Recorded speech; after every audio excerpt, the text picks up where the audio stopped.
Good evening. This is the Walpole Zoning Board of Appeals. Tonight is Wednesday, May 18th. It is 7 PM.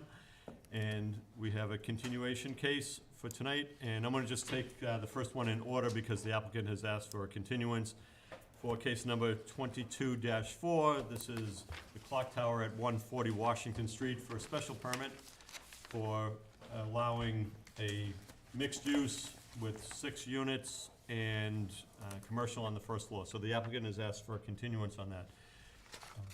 Is there anybody in the public here for that case? Okay, so that will be continued. What was the date that they asked for on that? They asked for a continuation until June 1st and to extend the deadline for discussion until July 6th. So the next hearing will be on June 1st, and they extended the hearing, the time until July 6th. Could I have a motion to that effect? So moved. Second. Moved by Jane, second by Judy. All those in favor of continuing case number 22-4, please say aye. Aye. Aye. Opposed, abstained, so carried. Okay.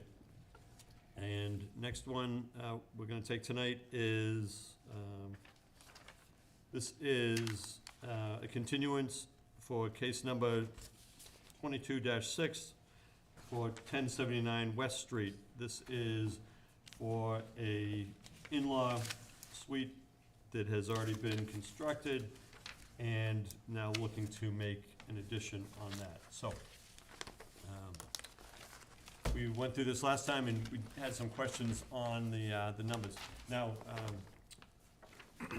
there is one thing that I already spoke to the applicant just in the audience a few minutes ago. Mr. Chairman, just so you know, this is a 5-member board. Unfortunately, we have 3 members, or we have 1 member that's out and our alternates are out. So voting on this case tonight, if you choose to go forward with it, will just be the 4 members that are here. The issue that you run a little bit of a risk is that in a regular hearing with 5 members, you'd have to have 4 that would approve the special permit for the addition to the in-law, whereas right now, all 4 have to agree that it's acceptable. If you feel that it's not going that way, you could continue it, and then one of the other board members could come on to it next time. But at this point, and they'd have to use what's called the Mullen Rule. It's a special rule that allows them to watch this video and come up to date on it. But there is a little bit of a risk for you involved with this. Okay. I think with the adjustment that we've made, I feel confident. Hopefully we can get forward. But Okay, just so you understand, there is some risk. Okay. Thank you. There's always risk. That's true. Okay. Do you want to explain, we've got the files, the folders, we've seen the updated numbers. Do you want to explain where you're at and how you came up with these new calculations? So we got rid of the closet spaces from the original plan that we put last week. So it's just gonna be just the bedroom and the bathroom. So that would get us at 360 square feet on the second floor. I recalculated so when I canceled the garages, if I think I mentioned this last time, so on the first floor of the original house, as you can see on page 2, sheet 2 of the actual plans. So there's a gym area that was not calculated in, of a total of 185 square feet. That used to be a garage. It's just open space right now. That's on the first floor. So the living space will be repurposed to a gym, which if I put that back into the calculation, that puts us at 34.7% of the total living space. And I explained that on the first sheet of the calculations right there. I hope I'm right, but yes. So total living space of the in-law suite would be 1,256 square feet. calculating it out of the 3,617 total, which would be available in the whole house, so it'd be 34.7%. Last time we were at 44%, was the adjustments, you know. We hope to get as close to 33% as possible. Okay.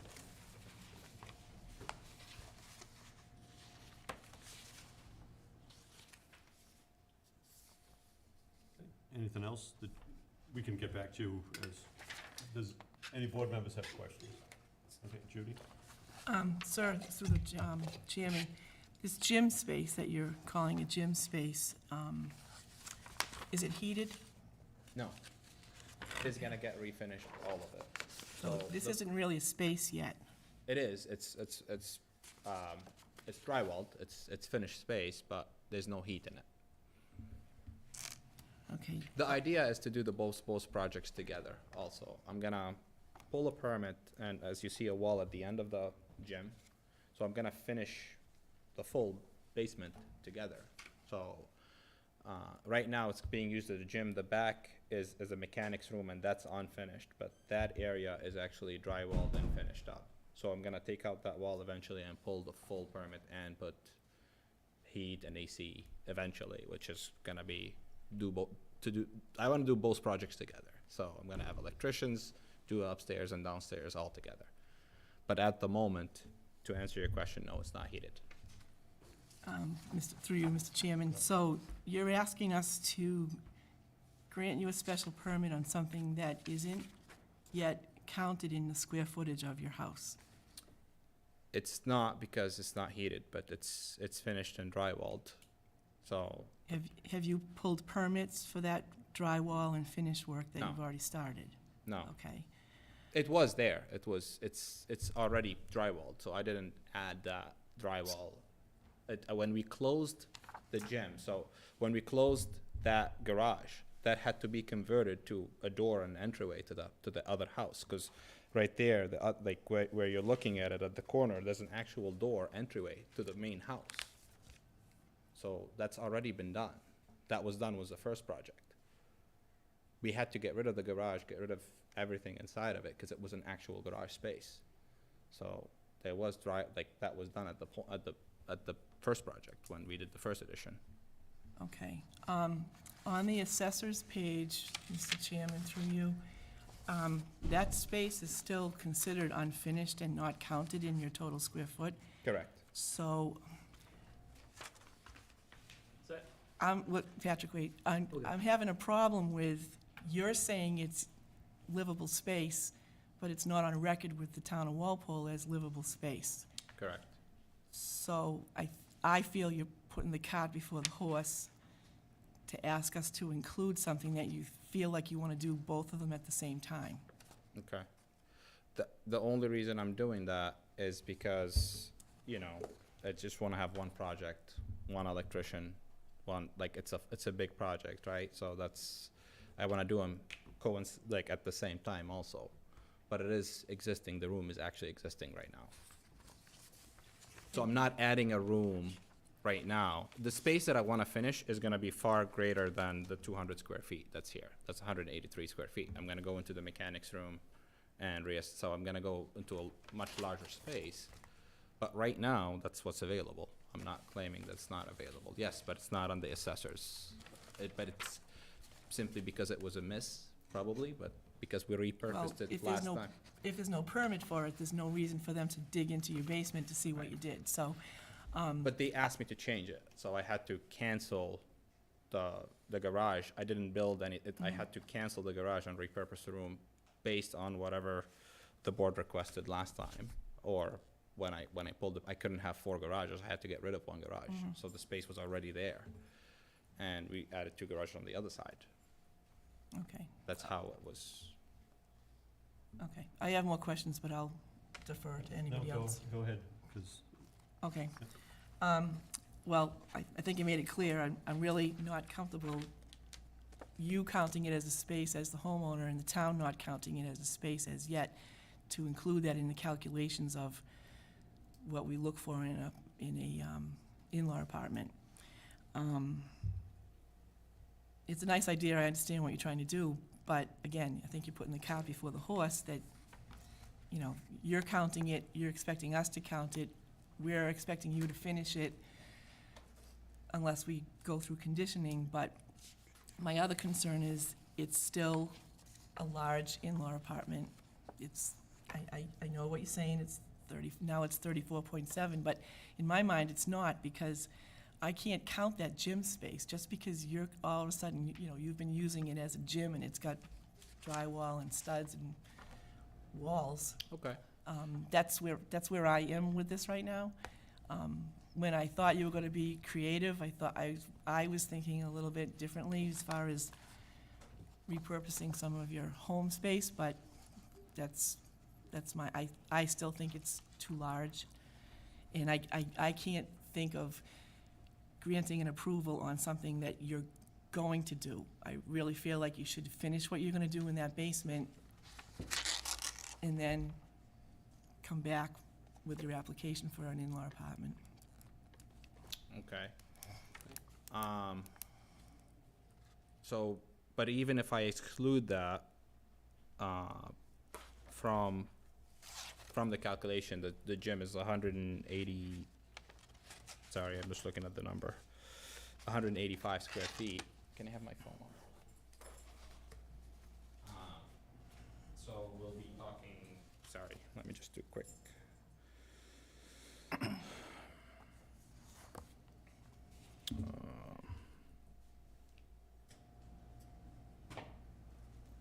So, 3617. Mr. Chair. Yes. So, after our meeting last time, I kind of had a follow-up, Steve had a follow-up discussion with the building commissioner, and I also kind of attended and listened in, and how the building commissioner determines dwelling space. In this situation, if we look at the bylaw itself and how it's written, under 5B2, What page you on? sorry, page 31. So 5B2, accessory in-law suites, requirement C, number 2, accessory in-law suite shall be a minimum of 250 square feet, and no larger than 1,000 square feet, or 33% of the total building size in the dwelling, whichever is less. And so, when we define dwelling, we're looking at everything within the walls itself, and how we define dwelling within the definitions: a privately or publicly owned permanent structure which is occupied in whole as part of the home residence or sleeping space of more than one person's, in terms 1 family, 2 family, 3 family, and so forth. So, in this situation, the building commissioner mentioned indicating looking at the floor area percentage rather than the living space percentage. And if that's the case, it's more or less a change to his already existing special permit to account for the additional proposed square footage that he's looking to get through the unfinished attic space. And I know that's kind of different than how we've looked at it before. I'm not sure if that adds, because when we look at the definition of dwelling, it kind of adds that different caveat if we're looking at the floor area percentage or we're looking at the living area percentage. Either way, the decision is obviously up to the board and how they deem this special permit as being meeting the special permit criteria. Just kind of wanted to explain that a little bit further. And obviously the bylaw itself, how it only explains it as dwelling. It doesn't specifically state floor area or living area, which adds that caveat of interpretation. So in the view of the building inspector, what do they use for a calculation? The dwelling space or the living space? Steve, it was the floor floor area. area. He said it was the 5,800 he was going off of. Which is- Okay, we've not done that before, as far as I've been on this board. And you're talking about off the assessors page, Yeah, no, exactly. That is- That's something that, under the premise, I've always gone with the living area as well.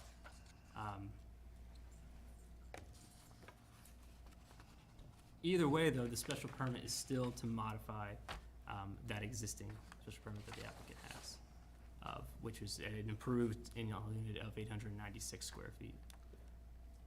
Let me ask you one thing on the layout of the house. I see there's a sunroom and the in-law suite is next to that sunroom. Can you access the sunroom from the in-law suite? Yes, from both. What's that? Yes. Okay, and how do you access that? You walk through a hallway. It's, you walk into the sunroom and into the main, like, it's, the sunroom is kinda like a continued space between the two rooms. Is there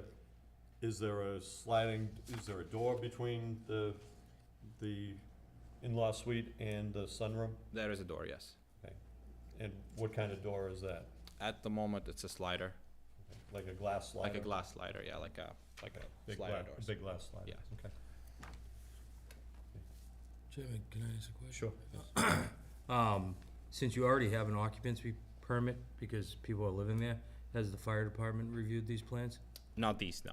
Like, Okay. these plans, the ones that from the first in-law, yes, they were approved, actually, I have Yeah. the stamped ones, but But if the you're new adding a ones, bedroom or moving a bedroom to the Correct. third floor, they haven't seen that. no. So when somebody parks in the garage, can you just walk me through, how they enter the enter the main house? Depends on what garage you park at. Well, I'm looking at the plans you have in front of me, which is Yes. from 2018, so I'm not sure there are more So- garages. Yeah, there is one So here. there's 3 garages, so at this section where it says, if you park in this garage, you just go through the hall. I'm sorry, I don't know if you have that set. the plan you were, that says Page 2? page 2, yes. So if you park on this side of the garage, you can go up these steps, or if you This is park the on front these view. garages, you can go up Front these view of the steps. house. Hmm. That's the This side. 2 sets This of steps. side? John? This is the front view. But this garage is on this side. Yes. It says left elevation plan. Here, can you see this? Yeah, so, yeah. That extra garage, is that entered on the primary residence side or on the in-line side? That's the original garage, so that's, the one that you're pointing at to right now is the original house. So that So gets it's underneath the main, main house. okay, The other So- 2 are underneath the in-law.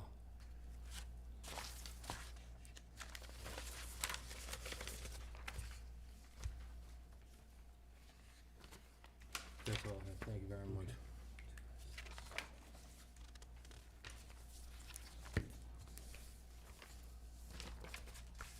Okay, anything else, Judy?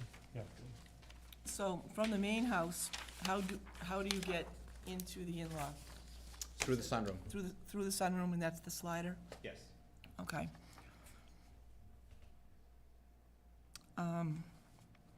And do you have a second egress for the bedroom? I'm sorry, can you A repeat? the second egress, a way to get out from the proposed bedroom space? From the, no, you'd have to go down to the in-law or to the basement or through the main house. So there's no, there's gonna be, so those stairs are gonna be right through the in-law. So you can't get out unless you go into the in-law or through the main house or down to the basement. So you have to go down through 2 flights of stairs to get out of the house. Cause they'll be on the second floor. Or 3rd floor in this particular case. Okay. I'm just looking, do we have anything that requires a second egress? No, from the unit, From the yes, unit. but not from a bedroom. Yeah, there's Okay, only shall be no more than 2 exterior Exterior. landings. landings, So it doesn't state you need 2, it just says there shall be no more than 2 exterior. okay.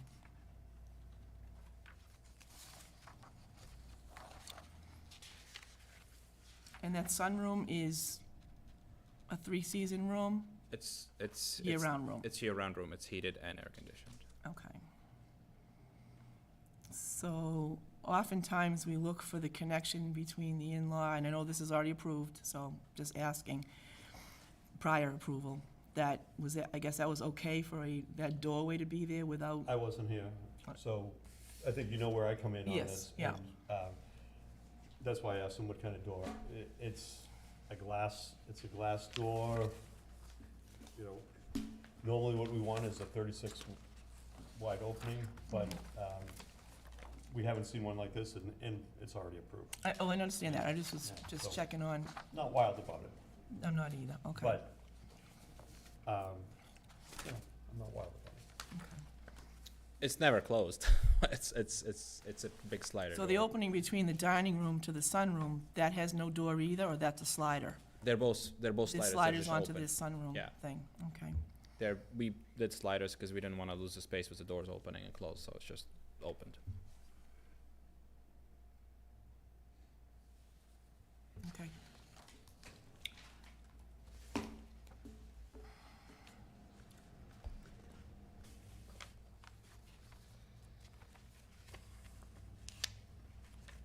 Anything else? No, Is there anybody from the public to speak on this? Any neighbors or anybody?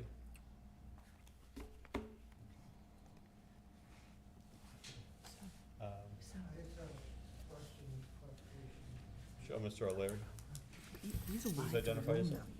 John O'Leary, Washington Street, Walpole. I was late for the meeting, so I didn't know. What is the square footage of the new proposed in-law suite? So the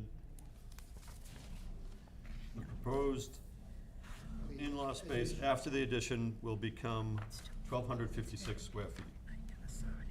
Right now, do you wanna know what it is right now? It's less than 1,000. Correct, yeah, Yes. yep.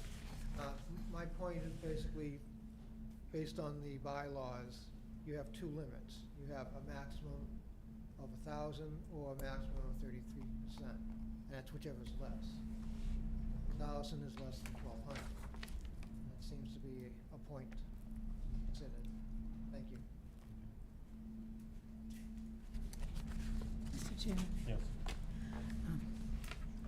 I'd just like to add a comment. I've been on the board now for over 6 years, and I was on the board years ago for 8 years. I've never seen anything like this before, and I think that where I'm coming from, it's very cut up. We're used to looking at an in-law here with a wooden door here. This is very, and I realize some of it was there previously, but the thing that blows me away is if I'm living in your house, here are your in-laws, and I have a third bedroom for my child, I have to go in through the in-law up 2 flights of stairs to get, in essence, what is my living space. I'm having kind of a hard time with that. I've never seen an in-law where you had to walk through and upstairs in order to get to part of the main dwelling. Right.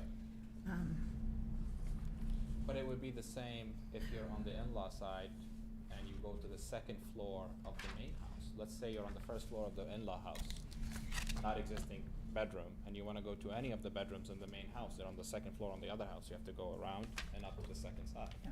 It's the same walk either way, whether the bedroom's on this side or that side, it doesn't matter. So if I'm sitting in the kitchen of the in-law and wanna walk up to any of the bedrooms on the other side, I have to walk through the main house. It's the same exact walk regardless.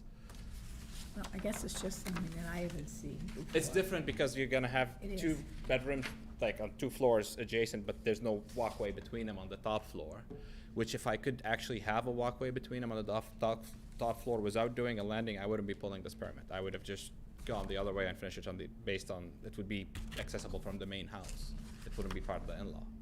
The only reason we're going through this is it's on the side of the in-law and I cannot access it but through the in-law. So that's why we're doing it this So way. how many bedrooms in the in-law? Right now there's one, so we're gonna eliminate one, which is on the first floor, and replace it with a second one on the second floor, And the office is going to be, on the first floor. So it's where the bedroom right now is. So there's currently a bedroom where they sleep. That's where they sleep right now. That's gonna become an office.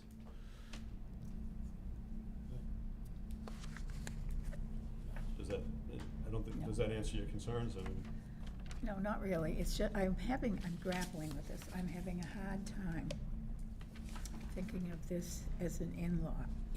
It's more and more looking to me like an apartment. We have when I think of an in-law, I think of people who are obviously in-laws or some reasonable lineage to it. I'm not seeing it as someplace where somebody's running a business or doing business things. Somehow or other, I'm having a hard time with that. I realize half the world is working from home now, so we could probably go into any house, any home, anywhere along Main Street and see it. But somehow or other, when I'm looking at it in front of me, it's just, I don't know, I'm grappling with it. I understand where you're coming from. I do. So he has his own business in Natick, was an office, was plenty of space. All the trucks are parked. He's a glass company, so the trucks are in Natick. It's just, like you said, it faxing bills or like you need space. If she's watching TV and he's doing quotes, he can't do that because there's no place right now. It's literally the living room is right there. So it's the whole idea is to get him a little bit of space. You know, they're already living there. I'm not proposing to change the structure. The space is already there. I'm asking to finish a space that's already there. That I'm not building a new structure or anything like that. They already have the residence. They live in it. I'm just trying to get them a little bit more space and get them more comfortable. That's it. Nothing. I think I wouldn't go any further if I were you and talking about getting bids and having telephones and having, because that's more and more sounding like Right. a business, so don't go there. Okay. Okay. Did you have another question or comment, Drew? Excuse me, my only other question is, since you haven't finished the gym space, have you run the idea, or is there a reason you can't put the office in the gym space? I should say, I'm not designing your project for you. I'm just asking you if you've already kind of crossed that and said that won't work for one reason or the other. I want to that space. So if I ever get kids, that's gonna be the reason why I don't want to make it the office. It's gonna be eventually I'm gonna finish it, and it's gonna be a kids play area. I have other plans for that Okay. space. I don't have kids right now. I don't, Right. so it's getting used at a gym, but Okay. I have to move the treadmills upstairs. It's I- better there. Okay. That's why I haven't done it. All right.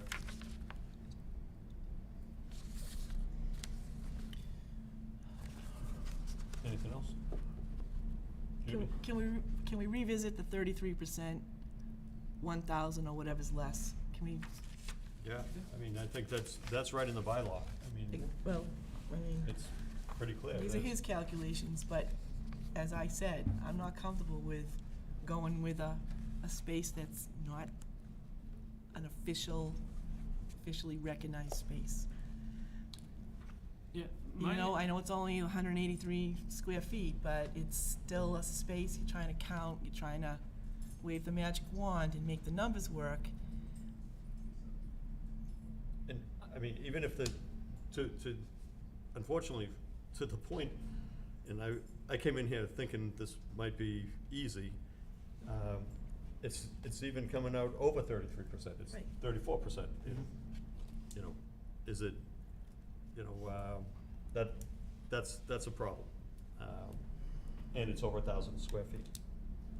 So, Mr. Chair, my I guess only comment on all that is regardless, I guess, of the 33% threshold over the 1,000 square foot threshold, the way the bylaw is written, and whether it's right or not, it's just how the bylaw is written, those requirements have that asterisk next to it, indicating that an applicant, requirements marked with an asterisk may be altered as a condition of the special permit. So, even though it gives you a set, I guess, minimum and maximum, so to speak, under our bylaw, you can apply to go beyond that as a special permit. It's just how it's written. So, however the board goes with this, I would just state that whether it's 34% or 53%, each application needs to be looked at individually for its own merits. And that's more or less how this, I guess, how you would apply this certain use. Just because it exceeds the requirements that we've already stated, I guess we'd go and look at our own merits and maybe even default back to the special permit criteria under section 2.2 and how you would judge a typical special permit and how it complies to the neighborhood and so forth.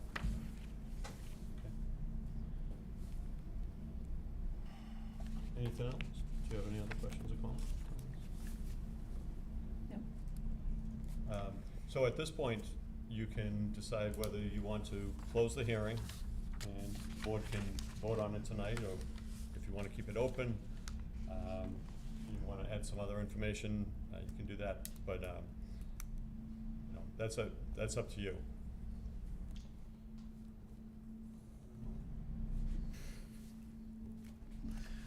I really don't know.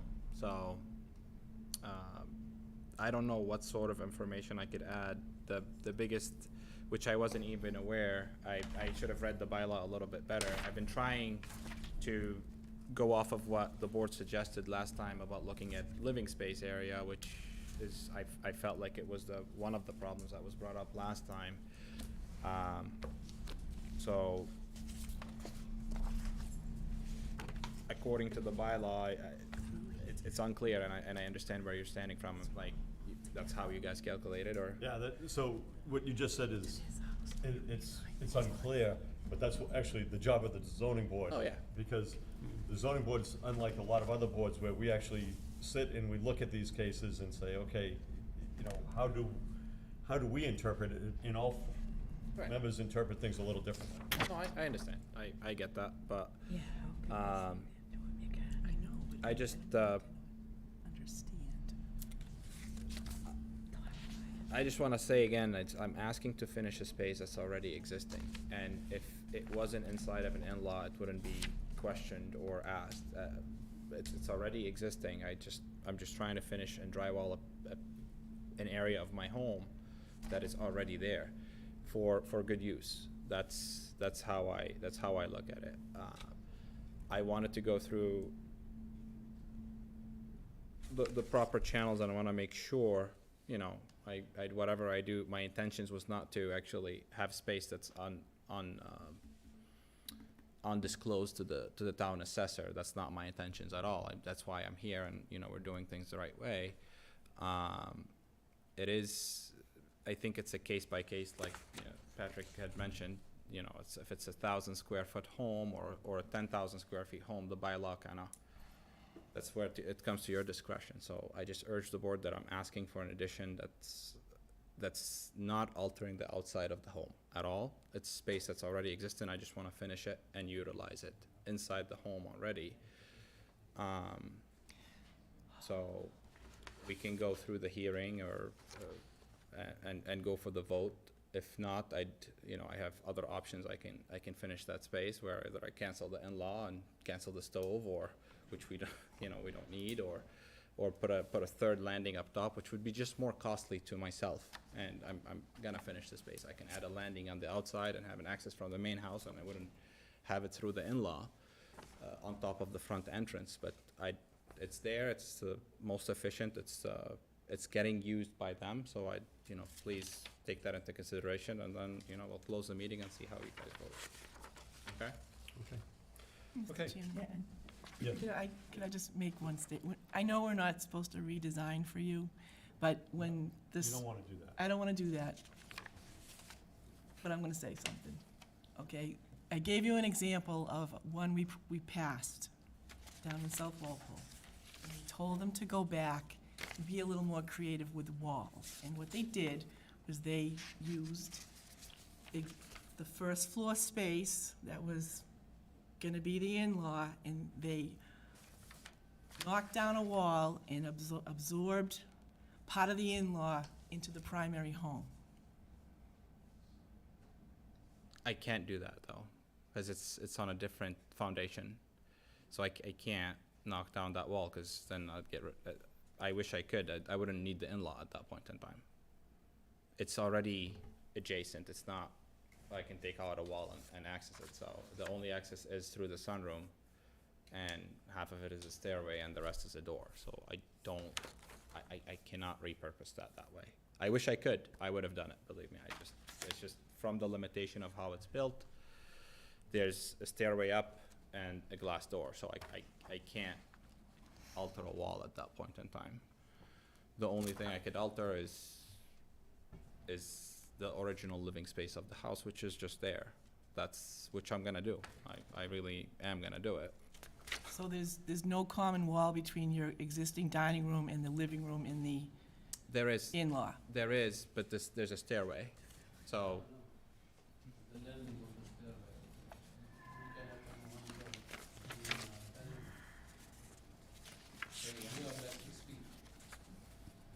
okay, but you're gonna be, Sorry, John. Do you know what I'm saying? I am concerned. where that, again? Sorry.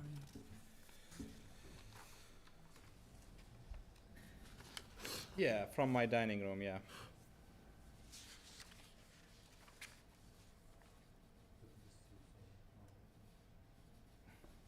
So you wanna, sorry, can I just talk to him for a sec?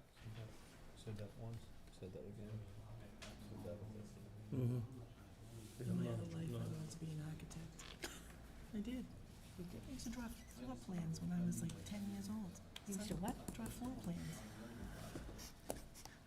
Sorry, John. Sorry. I'm just saying, I don't want to redesign, but I thought I was pretty clear last time.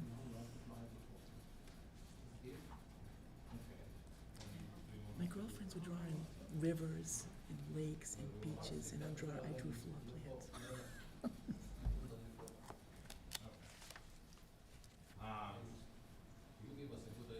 No, I don't- You gave us a good idea, and we won't even have to go through the bylaw at that point, if I open that door that he's suggesting, but I'd still, I think we're here, so I just, but regardless. Cause there's a I was landing, gonna say, so there's an option of withdrawal, if that's what you wanted to do instead, Should withdraw without prejudice. without Yeah. person. What Patrick's saying is there's an option for you to, after all this, you withdraw without prejudice, meaning that you withdraw, and if, say, something doesn't work out, you can come back. But if you close the hearing and we vote on it, and it gets voted down, you can't come back for 2 years on this, for what you're trying to do. So, Aye. So what do you think? Withdraw without prejudice. But then we're not going through the vote, but it doesn't sound like it's going anywhere, so. Alright, I'll withdraw. Okay. Thank you. so let me, just, yeah, we're There gonna you go. close, Close. yeah. And You've move- already said you wanted to close before Judy asked that question, so you still wanna close the hearing, right? Ye- What does that mean? I'm sorry. So if you close the hearing, then we can vote to allow you to withdraw it. Okay, yes, Yeah. let's close it. Okay. Sorry. So Thank the you. at the request of the applicant, could I have a motion to close the hearing for, case number 22-6. 22-4? I'm sorry, 22-6. Six. So moved. Moved by Second. Jane, second by Judy. Okay. This is just to close the hearing. All those in favor of closing the hearing, please say aye. Aye. Opposed, abstained, so carried. Okay, at this point, the applicant has said that you would like to withdraw without prejudice, and could I have a motion to allow the applicant to withdraw case number 22-6 without prejudice? So moved. Second. Moved by Judy, second by Jane. Any further discussion? And I guess not that it matters, but because it's not a vote on a special permit, I think it would just have to be the three, primary members, just to make sure it's done correctly. Okay. Okay, so, Sorry, Junior, I'm just, We've got three. okay. I'm out again. That's okay. But that's, because if it's the associate member would vote on it if it's a decision on the special okay, permit. if it was actually, Withdrawal I is get it. just accepting Okay, withdrawal. so, voting on this will be the regular members, Jane, Drew, and me. Okay, all those in favor of allowing the applicant to withdraw without prejudice, please say aye. Aye. Aye. Opposed, abstained, so carried. Okay, good luck with your project. Thank you, everybody. Thank you. Have a good night. Thank you. Okay, It's just usually, it's usually for the special permit decision itself. If the associate member is needed, that's when the vote counts, but if it's a matter that's not the decision, no, I yeah. understand where you're coming from. Yeah, I know Judy feels left out. the next one, I'm not. next one for sure. I'm used to it. Okay. Okay, the next case we have is, for 140 South Street, case number 22-8. And this is special permit under the Walpole zoning bylaws, section 5B4DD, to allow an automotive repair garage, and this is for 140 South Street. Get this going. Let's switch folders, and for the record, please introduce yourself, and we've got the plans, we've reviewed the plans, and you can start to explain what you're proposing to do at 140 South Street. Yes, hi, good evening. Samir Amirada. So planning to open second location in Walpole. We already exist in Canton. We do an auto repair in Canton. And we gotta open another one over on 140 South Street. There's 2 units available there. So just gotta do auto repair. We're expanding the business. We got a lot of fleet.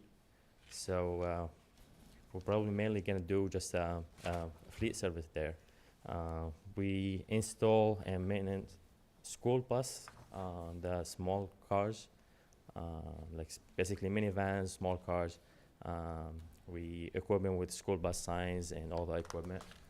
And we have a lot of companies coming to us just to do the service. And eventually the one in Canton is just getting smaller. So we basically expand it and find a good location over in Walpole. So. Do you own this unit? No. Okay, so it's owned by somebody else, Mm-hmm. and you're leasing it. I'm just listening it. I just want, the town to know what I'm doing and if they have any, just want to do it the right way, so. Sure, so. no, and we appreciate that, as opposed to coming in after there's an issue, so. You're not there, are you already there? Not yet. Not yet, Not yet. okay. So, one of the things with the special permit, really what this is about is making sure that the neighbors are protected, it fits in the use that's allowed by the zoning bylaw. So what are the hours of operation for? I will be Monday to Friday, 8 to 5, and Saturday, 8 to 2. 8 to 2? Yeah. Okay. And what do you have for parking space? What would you have for parking space at this location? Basically, I'm taking 2 units because the big units are 30 by 50. So I don't think I will need much of the parking. The 2 units are in the rear anyhow. There's ample parking on the rear, but I might just use probably 4 or 5 the max. Just something for somebody just gonna drop off or whatever, Don't really have a lot of customer going in and out. It's gonna be probably me, mechanics or whatever, but the main cars they're gonna be working on, they're all gonna be inside.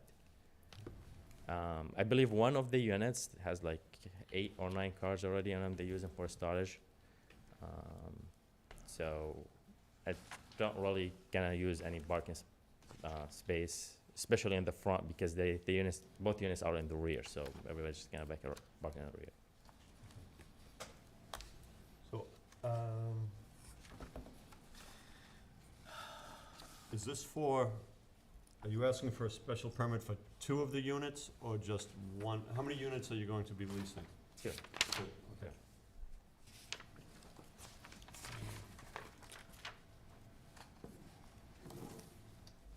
Okay, so, and my final question before I turn it over to the others is, how many vehicles would you expect to have parked outside? During normal hours? Not counting your vehicle and your employees, but actual vehicles that are being worked, you said vans and being brought in. I would say probably 2 or 3. Okay, and Because whatever I'm gonna do with the works, even if something is like wall painting, it's gonna be inside because it's a big space inside in both units. Especially I'm taking 2 units, not just 1. okay, and with your lease, do you have parking? Do you have parking outside that's part of your lease? We haven't like really signed the, you know, I just wanna take the approval first before I go ahead for it. Okay. But I think they designed the parking for each units in there. There's, is it 12 units, I believe? Yeah. Yeah, I think there's 12 units in there. So I just taking 2. So I'm assuming I just can probably get 4 or 5 parking spots. Okay. So that's all I have. Do other board members have questions? Judy? This is kind of technical, and it's basically about the application. This is a special permit application, and is this what we're gonna call a plot plan? So the plot plan is the existing plot plan for when the building was constructed. So we copied, that's a copy of the original plan that was from the 88, or actually, here's a copy of it from the 88, 89 file. Okay. There's no prepared proposed alterations to the building, so for the sake of knowing the meets and bounds, we just provided that to the applicant in order to Okay, explain the location of the building. all right, and, I'll get better. You're looking to do 2 units. Which units on this space? What about a floor plan for what's going in? It's, You don't just Alterations. pull in a toolbox and a it's very much, it's, grease gun, I don't think. yeah, it's up, I mean, there's not gonna be any modification in the building itself. Of the building, but I'm looking at what we did with Tesla, and I know that was paint and auto body, but the nature of your business is strictly repair, correct? Correct. Okay, so I would still like to see a floor plan of which units we're talking about. And also, you're telling us that, well, the application states that it's number 8, when I only see 6 units on this plot plan. It's hard to tell because the copy, but it's actually 6 in the front, 6 in the back. Okay, all right, that's good, because that was really hard to tell. Wouldn't have even considered that. All right, and if we look at the application, you're the proposed tenant, and I'm only going to assume that this is a condo association, that you're leasing from a condo unit owner. Are you aware of that, or no? Yes. You are? Yeah, I was gonna- Okay. yeah.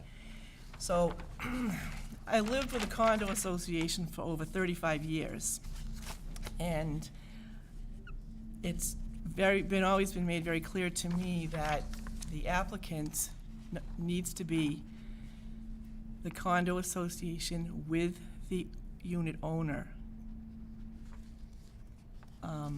And I don't see that here. There has to be an agreement, come to terms that everybody else in the building is okay with having a auto repair service there. So, I'm not gonna say that's not true, but that's not where he's at this point. He doesn't have to, we don't know the terms of the condominium agreement or anything like that. Which is exactly true. So what I'm saying is, I think the application needs to be Mr. Bardall with his condo association, given the blessing, a vote by the unit owners. I've done this before Yeah. for 35 years, and you know where I was. So, to me, this application is not before us properly. That may be true, but that's really not Yeah. before the board right now. We don't know any details that Mr. Ballardall or who the property owner had with the other tenants. We just know what's in front of us. So, Okay, so so, here's what could happen. We could, let's say we approve this, and he goes to sign the lease, and all of a sudden he realizes, it's on him if the owner's, in violation of the condominium agreement. We are not involved with the condominium agreement at all. We're involved with the use. Is this an allowed use at this location? And what conditions should we put on it for a special permit? That's all, the rest of it's on him. And I'll also add, we've had people that came before the zoning board, and we started asking questions, and then they realized that, no, that's not gonna work. That's not gonna work out for them. But that's on the applicant, not on the zoning board. Any agreements that he has or would have with the building owner, that's on him. I disagree, because we have the Why? next case coming up with the condo docs from the master deed and all that with 1429 Main, which apparently grants the developer the ability to slice off that lot. This is, to me, no different than that. We have no master deed information. The applicant, the owner, I don't think is here. Mr. Bardall, I don't think, no? Okay, so I think it's a fruitful exercise of this gentleman in our time to even ask us if this use is, because we don't even know if it's gonna be allowed by their association. Well, Hold on. It doesn't matter if it's allowed by their associate, that's up to the association and the applicant to sort that out. He's taken the first steps, which is to find out if the zoning board will allow it. And if we allow it, then that's, his next step is to go and find out any of the things that you're talking about.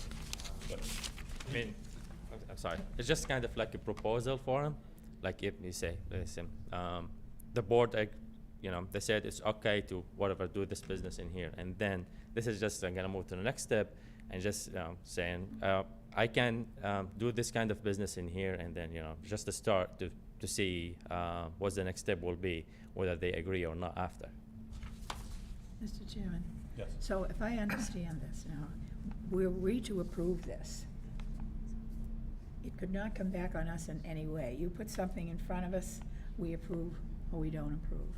You go back, you speak to the owner, he says, okay, I approve, and you start it. Along come all the residents, or many residents of this club, this condominium, and they have a problem. Their problem is with your owner. It's not with the town of Walpole. That is correct. that's correct. Have I got that right? Do you agree with that, Judy? Yeah, it's not. Partially, I guess. Not, and maybe leaning towards the no. Why? Nice, yeah. I'm just not seeing it. I lived with condo for a long time, and when things had to be done, it was brought before the board, there was a vote taken, yes, we're gonna allow a nail salon to come into the building, and then that person would go get their licenses, and et cetera, et cetera. So, You're right, though, that very may well be true, but that's not up to this board to determine what happened from a business owner with his tenants. And we're just looking at the use for this site. So the special permit is strictly for the use of auto repair at the site. If he gets it or doesn't get it, I mean, his owner, I'm assuming or the landlords, I'm assuming they're in discussion, so whether they've had that discussion with the other tenants, I that's, think he signed the application as well, so. yes.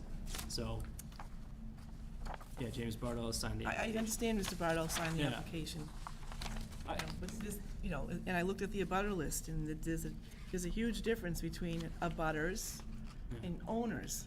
So there's a lot of owners here that were notified, but I also question whether or not the entire parcel Of all the owners. was, and the abutters were notified as to what. We don't do green cards, which is something I think we have to start considering for things that are coming up, like use like this.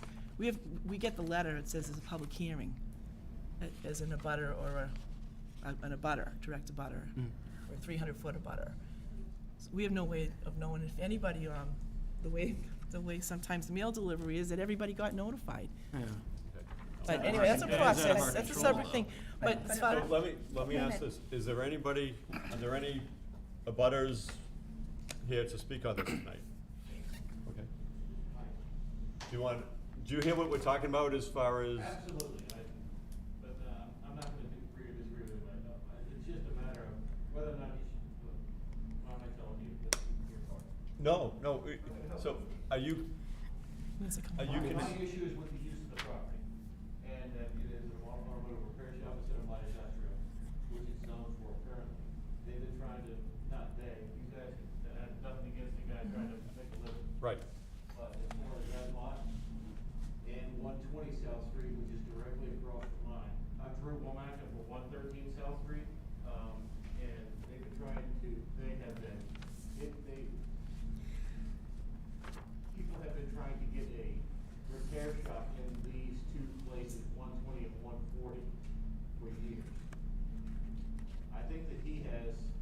different motive, which is to actually have a business that, you know, doesn't sell cars in the front and turning, you know, the 120 South Street and 140 into a auto mall where he's trying to sell vehicles. I think that he has a whole different motive, which is just to run a business and to fabricate and do maintenance on vehicles. My issue is with the parking and moving in and out of vehicles at the 140 South Street. And also the way they're using their green spaces right now is in total disregard for what the original plot plan was. All the green spaces right now are parking areas and storage areas with containers. And it looks like it's moving closer to 120 South Street. So that's what I intended on talking about. Okay. We'll get back to you on that then. So, But, so are you in the building? Do you have a business in the building there? no, I have a home across the street, Okay, okay, so I'm a butter to all those. right. And so what we're talking about is the You're talking about condominium association that's, Has nothing to do with you. has nothing to do with you and, Has nothing to do with what my issue is. okay, I get you. But you are you are in a butter, Yeah, so, I have concerns. yeah, okay. Good. Okay, we'll get to those. Great. Anything more on, I'm very comfortable that this is not a, issue that the condominium association has to Okay. agree to or sign off on or anything. Okay.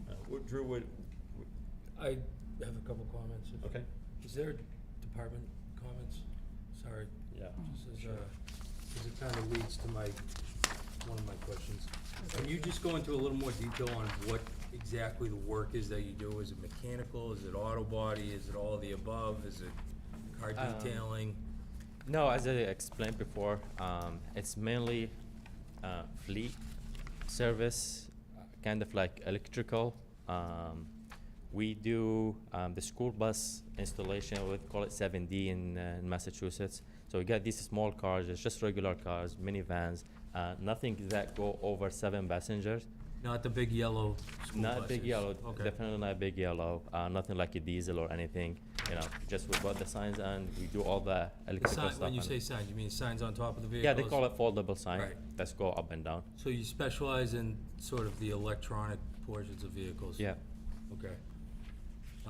So painting or anything like that, you don't, no, didn't do any body work, no. how are the vehicles brought in new, or are they refurbished, are they towed in? Usually, we get some new, but they mostly like used, you know, Okay. like 18, 19, 12, 15, you know, cars, minivans, like Dodge Caravan, whatever, Are they TRC. running, stuff. are they operable? Yes, Okay. they have to because we make sure they're ready for inspection. The state of Massachusetts inspection was done every year, and they test another inspection is called 7D inspection that have to be done twice a year too. So they always bring it back for, you know, make sure backup buzzer people or whatever is like working, all the lights are working, the school bus signs operable and working, and all the other like safety kits, it's already mounted, included in these vans. At your location in Canton, do you do that inspection? Or does with- someone else do that? We didn't do the inspection, Okay. but kind of like a pre-inspection, like making them ready for the inspection. Okay. But we still have like our old customers too, and the Canton location, and it's kind of getting busy. So trying to move all the school buses, fleet, and whatever to the Walpole location. What was the location in Canton, you said? 284 Bailey Street. Bay? Bailey. Bailey.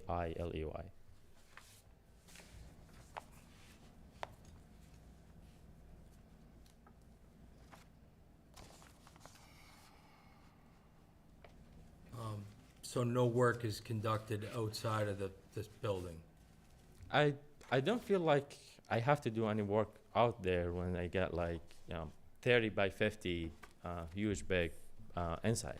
Right. I mean, my concern, and I don't mean to speak for the Conservation Committee, but that's part of our aquifer, so the water table in that area is important to the town of Walpole, and conducting Mhm. mechanical work outside of the shop runs the risk of things spilling over, not that you No, said you I'm, do that, but- yeah, I understand all that concern, and been in business since 2017, and I always trying to maintain, how the look is, and no fluid in the floor or whatever, like no oil and stuff. Always concerned about that. All cleaning companies, they always like pick up. Oh, well, this is what mainly I do in Canton, but I don't feel like I gotta use that much over in the Walpole location, because since I'm not doing much of the heavy mechanical stuff repair in there. You do that in Canton, though, you do That's- more yeah. mechanical work? Exactly. Okay. That's what.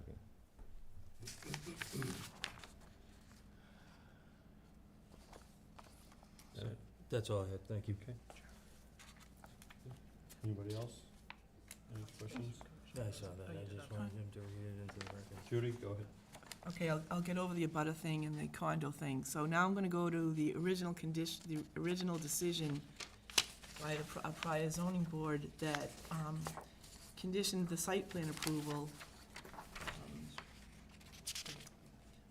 that the use should be limited to those which were allowed under section 3B5C and 3B5A of the zoning bylaws. And I understand that everything's been renumbered, so I'm not sure even where that was.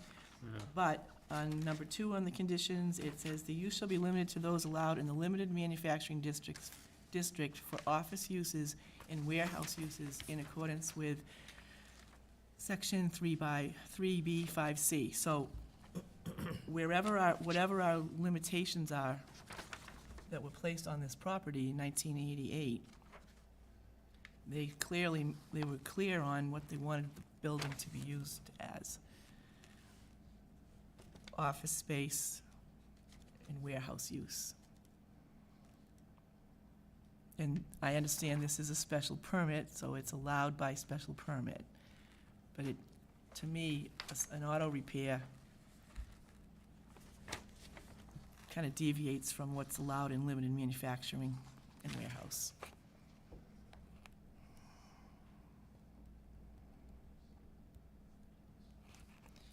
And at the same time, while I've got you thinking, the conservation letter from Landis recommends vehicle storage limited to the front of the building. I don't know what storage is out front now. Maybe Mr. Womack could comment, but the units you're looking at are in the rear of the building, correct? Yes. So- and And she rear wants you building. to store the vehicles in the front. Business name. But did she say why? I mean, No, I'm just looking at the letter we got tonight.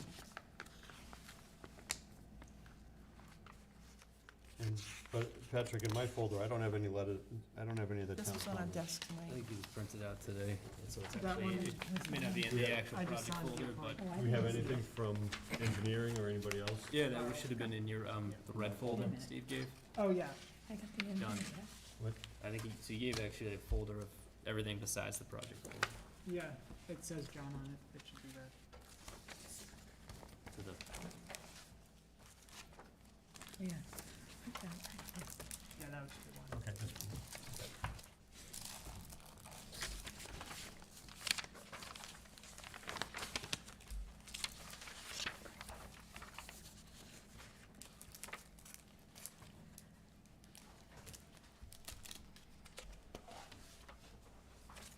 Okay, here's the letters. So we do have some, if you want, you can just sit down for 1 second. Now I have the letters from the town boards.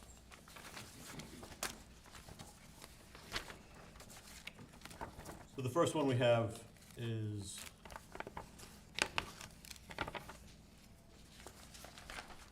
from Conservation. This is from Conservation Agent Landis Hershey for 140 South Street. Comments, vehicle storage should be limited to the front of the building. From Carl Baldoff, Town Engineer. he explains what he has received, and his comments, there are no engineering comments related to use. We recommend the board consider if there is adequate parking to accommodate the needs of an automotive repair shop. And I think that's it we have for, that's it for comments, nothing from fire or police? Nothing from fire, police. Steve actually just put together a brief memo as well, just explaining what we've already discussed in terms of. Okay. So we Uses also of have from Stephen, before the zoning board is an application for an auto repair shop at 140 South Street, which is within the limited manufacturing zone. Some of the current uses on the property are Forge Industries and Sinclair Home Services.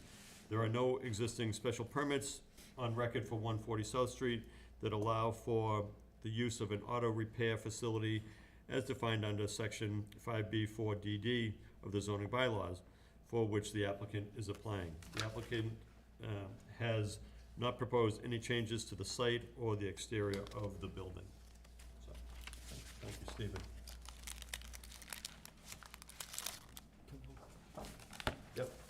Going through. Excuse me, Chairman. Sorry. So your Canton facility, you sell cars out of there? No.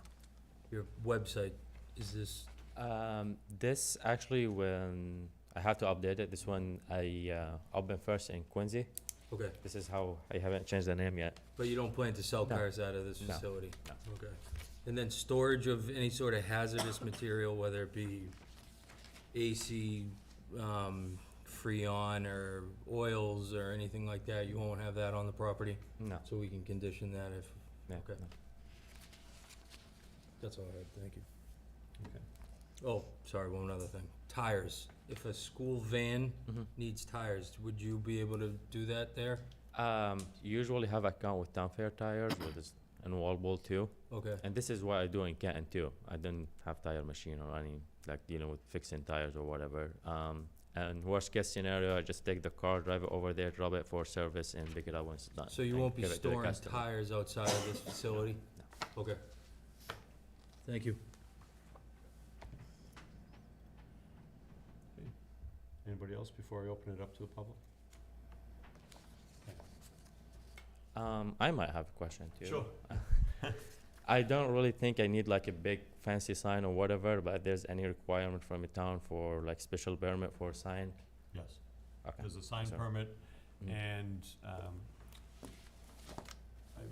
as of, so, It's section 7 of the bylaws, and if the board saw fit, you can condition that any future sign would have to comply with section 7 of the zoning bylaws. but if he wants to have a sign that's an additional sign, there's a procedure for that, but section 7 explains the size that he's allowed as of right. Correct. So you can have like the sign on the back, but you're limited in the sign, Mhm. whether it's, you know. I lit probably up don't or- really need it, just, Well, no, kind I of a mean, guidance. You should have something, so if there's 6 This- bays, people know which Yeah, bay to go to. exactly, yeah. Right, Patrick? Yeah, so I mean, it's section 7, subsection 5, and then followed by subsection C, which is signs permitted in the limited manufacturing, highway business, and industrial districts. So if that's something you're gonna propose in the future, I would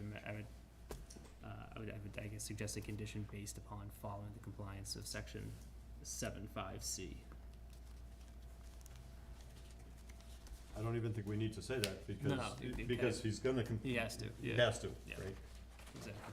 He's not asking for anything special, and if he wants a bigger sign that's lit up, he'd have to come for a permit for that. Yes.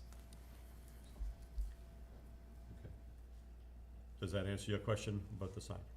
So, okay, you good? For now, yeah. Does anybody, is there anybody else who has some questions or comments on this? Yeah.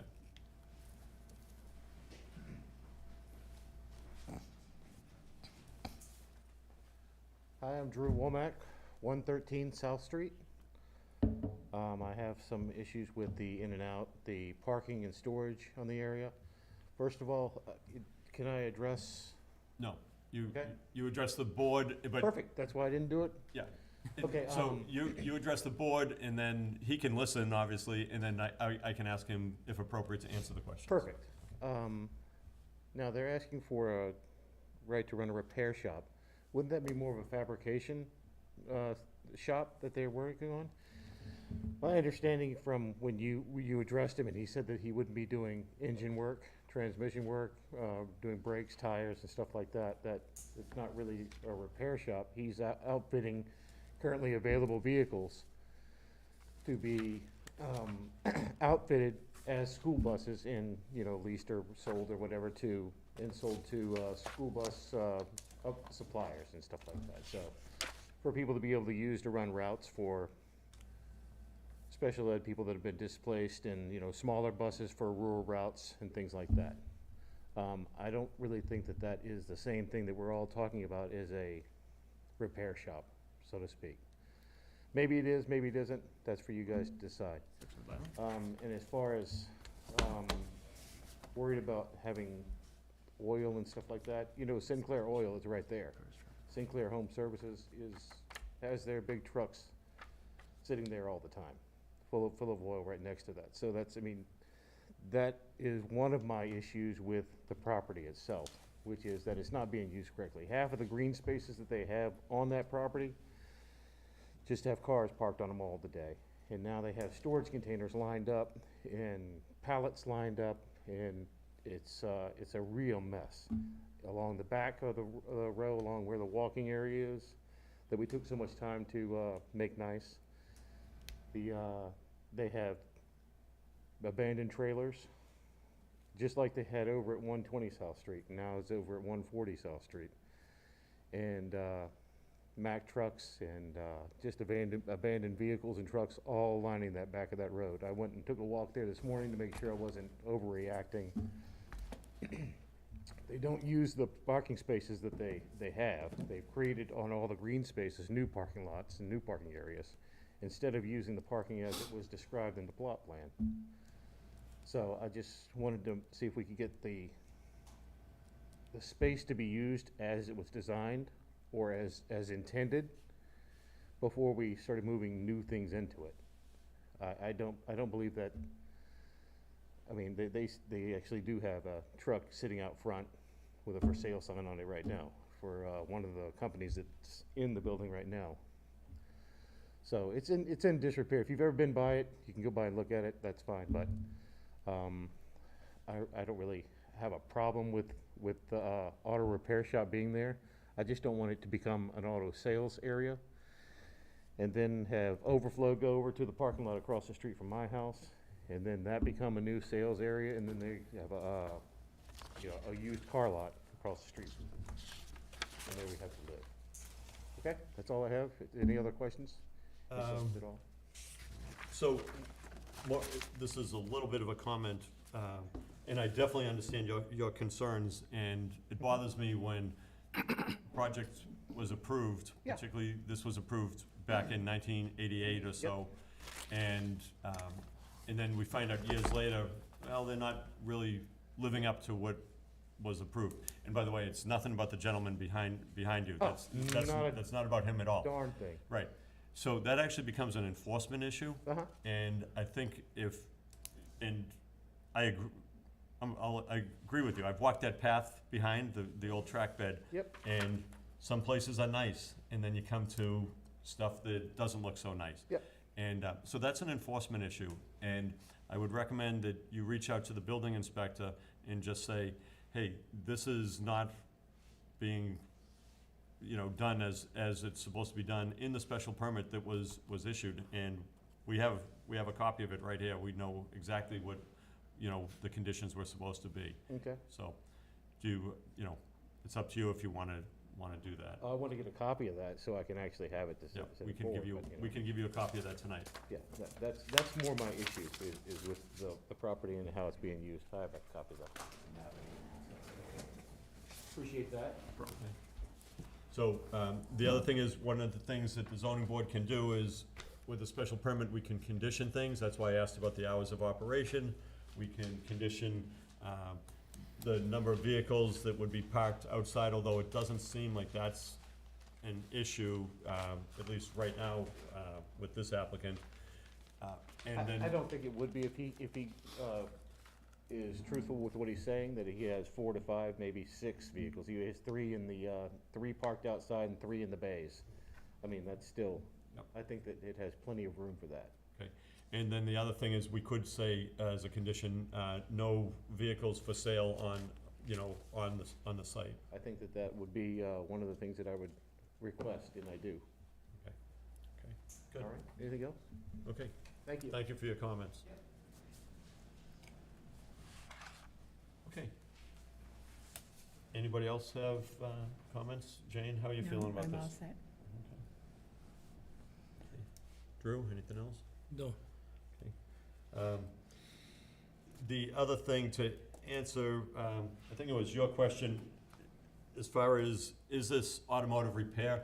We look at the bylaw table, and I was able to look at it before this meeting, and then after you raised the question.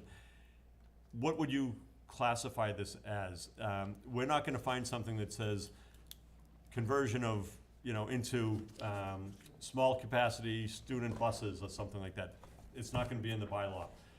So it falls under the thing that's closest to it, which is automotive repair and, It also mentions interior customization of cars, trucks, and all other types of motorized vehicles. Yeah. and automotive, period. and that actually, for,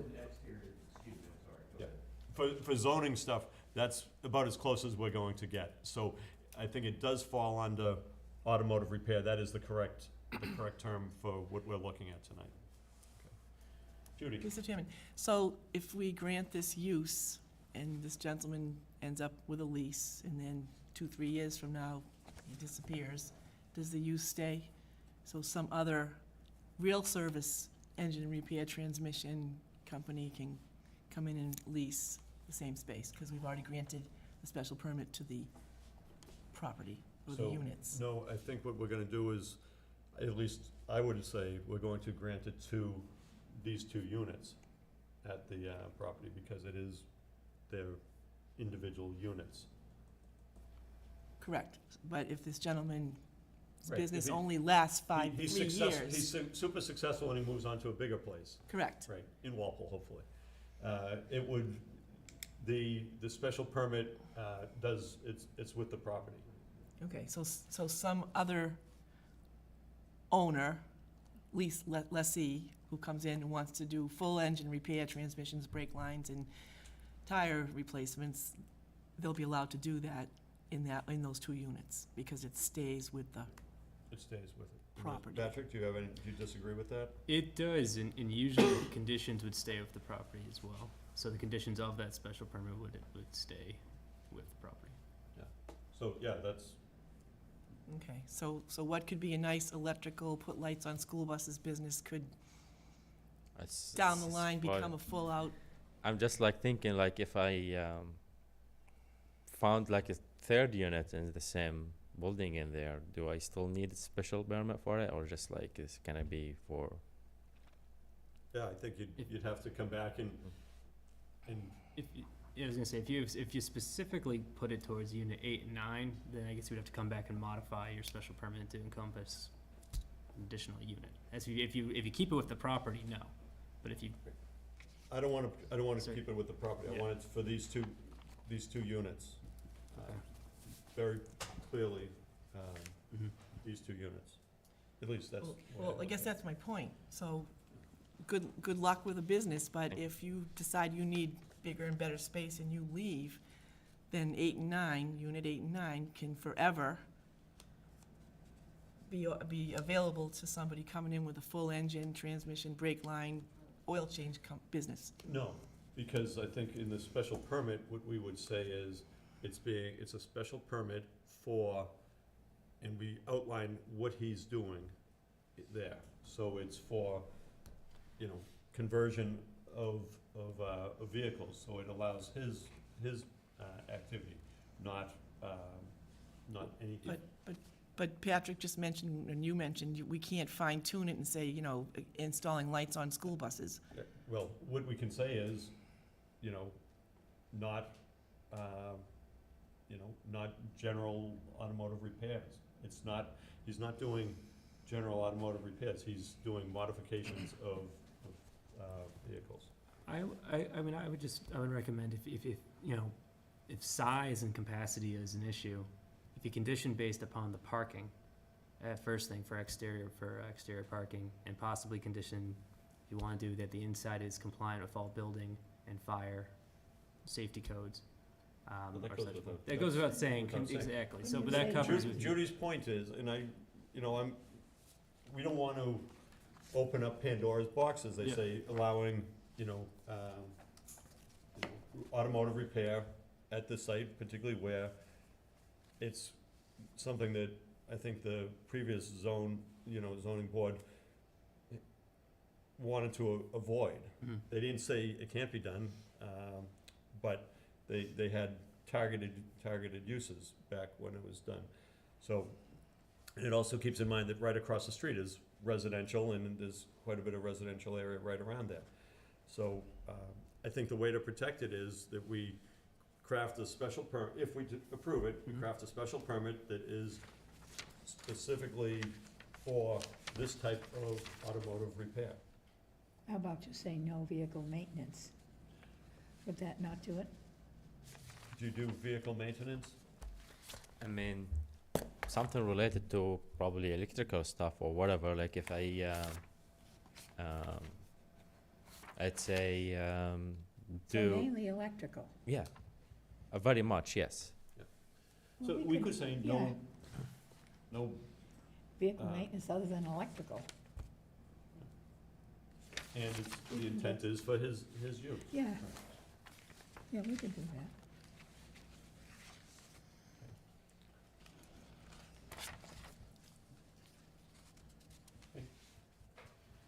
Anything else?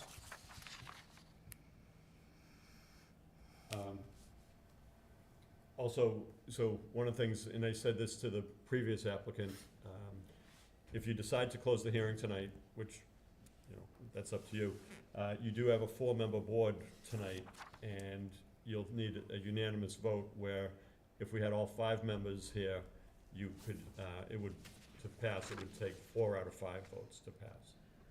So keep that in mind, whether you want to close the hearing tonight. But you don't have to make that decision right this second. Okay. Board members, any other questions or comments? Yeah, Judy? I'm looking at one of the other decisions, and it says there's 45 parking spaces. Do you have any idea, you mentioned some employees, and do you have any idea how many spaces currently are being used by the other unit owners and businesses? I don't really know like what the other units over there they're using for parking space. As I said, like for me, I can utilize the max of like 5 parking spot in there. And I think for like 2 units, probably should be a design for like 8 parking spot, like 4 for each unit. You know, I'm saying like about 45 for 20 units. That's mean like around like 2 for each unit. So 4 or 5 is probably what I'm gonna use for it. And I just like in the service like I do, and typically how I do it in the business, I don't like cars to stay more than like 1 or 2 days.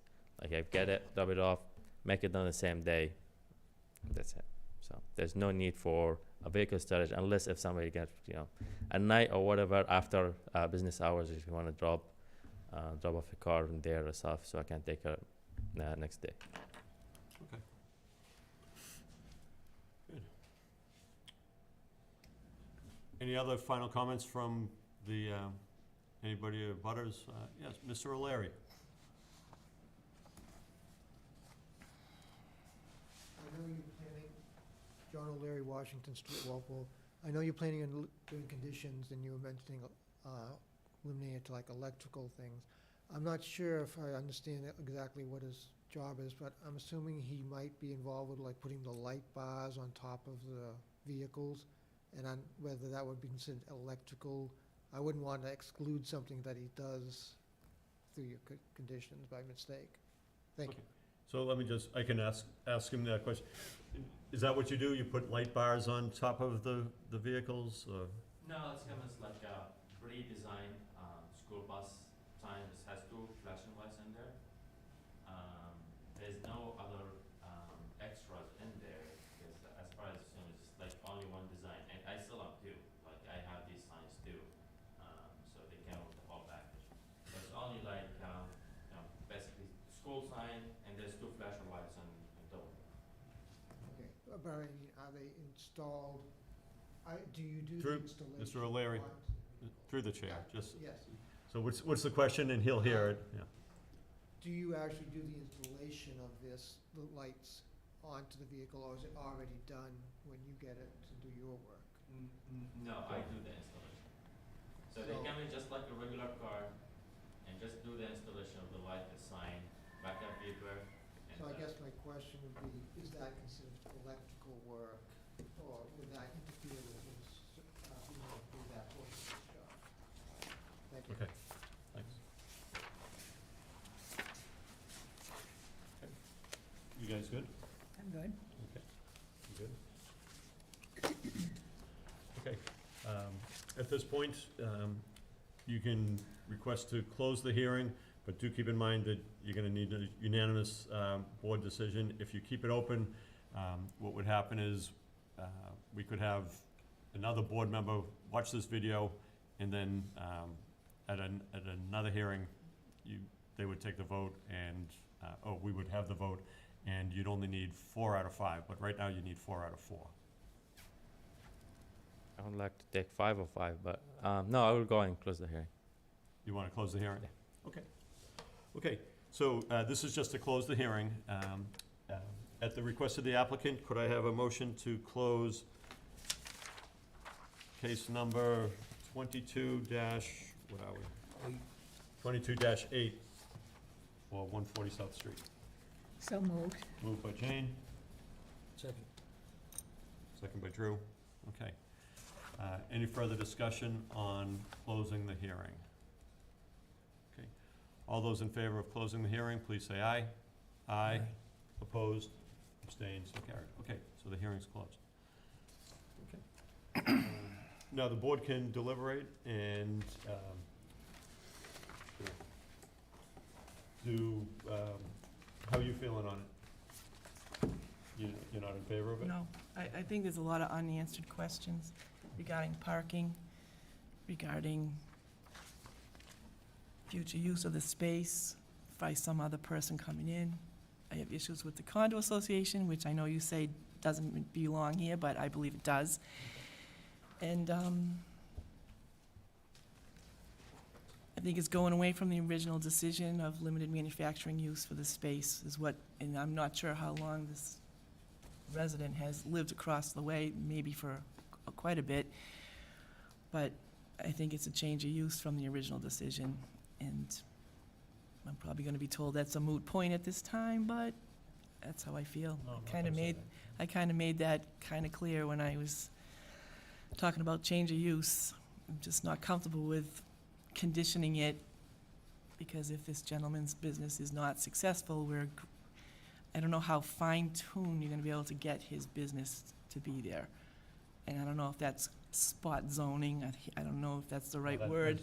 I'm just saying, it's just, you're just creating a special circumstance for one person, and I don't feel comfortable doing that.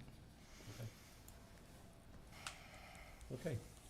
Well, so we, the board members wanna vote on this right now? Condition.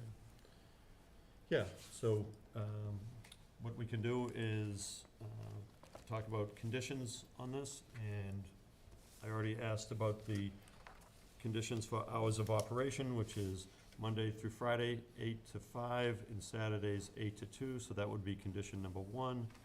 Condition number 2, the special permit is for units 8 and 9, is that those are the correct numbers?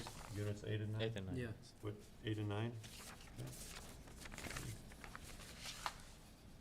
Special permit is for,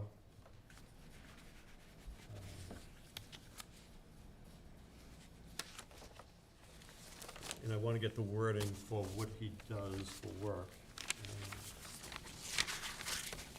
Is it-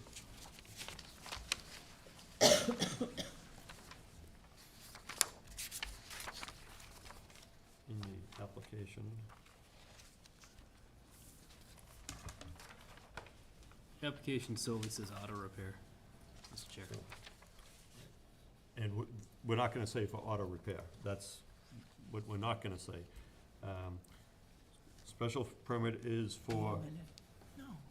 modification of, is it just student, Well, So, student change. transport vehicles? Can't I- change the application. I don't think you can change that. I would say, yeah, so that obviously is how the applicant described it, it's more, it sounds like it is, from the bylaw, it's closer to customization Okay. of cars, vehicles, and types of motorized vehicles. You know, but the application itself is for auto repair, which we describe in our bylaw as a establishment in which the principal use is the repair of motor vehicles, including maintenance services or upholstery. So it sounded like the issue you had was more becoming just a general maintenance shop rather than But special. that's why the special permit, we can narrow it so that we're not, the special permit is going to define what can take place there. Mhm. That's why even the hours of operation. Yep. And, you know, it's not, we're not approving, general automotive repair. What we're approving is specifically with this special permit, the, customization of, vehicles for, you know, transporting, for transporting people. Transportation. Yeah, and not just, yeah, transporting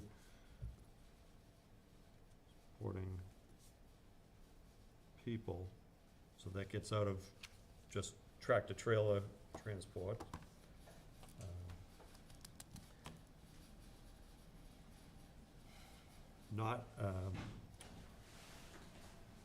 Not allowing, general automotive repair.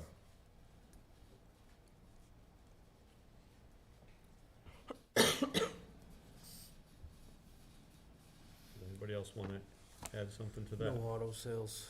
Oh, yeah. Number 4, no auto sales. And then, no storage outside of the premise, outside of the building No outside storage of parts, tires, et cetera. parts, tires,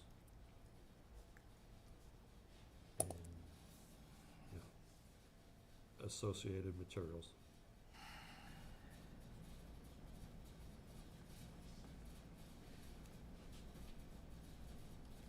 Anything else? Anybody else want to add anything on that? No. Anything else, Drew? Patrick, did we miss anything? No, I mean, that's what was covered within, I don't know if we wanna talk about parking. Cover that, limiting the parking of no more than, But Conservation's comment was parking should be limited to the front, but he's on the back of the building, so I don't think, you can choose to take the comment from town staff if you want, or What's that? you can choose whether or not you wanna take that comment I from don't town think staff. there's anything to, you know, I don't think there's anything to comment on that. Okay. I think there's an enforcement issue that has to take place on the property, but that's not what the applicant is here for. It sounds that way, yes. Mr. Chairman? Yes. I have a question. So on your conditions of type of business that he's going to perform, you're actually changing his application from auto repair to something else? Yes. And So you're changing the application that was advertised for the public hearing from auto repair to something else. Yes, we're making it more restrictive. I came right out and said, not allowing general automotive repair. It's because there's no place in the bylaw that says, modification of, vehicles for transport of people. It's not gonna be that specific, so. And if you read further, besides automotive repair, under section 5, whatever, it was, 5B. 5BDD, it talks about customization of vehicles. Is it possible to condition it to auto repair limited to electrical repair or electrical Installation. installation, as opposed to modifying it, so, We can, for clarification? I'm just not comfortable with changing the language of what's on the application that was advertised. because it's gonna be in the decision. He can request whatever, he requested under the section of the bylaw, and then we're saying, okay, it's granted under that section of the bylaw, and these are the specific conditions.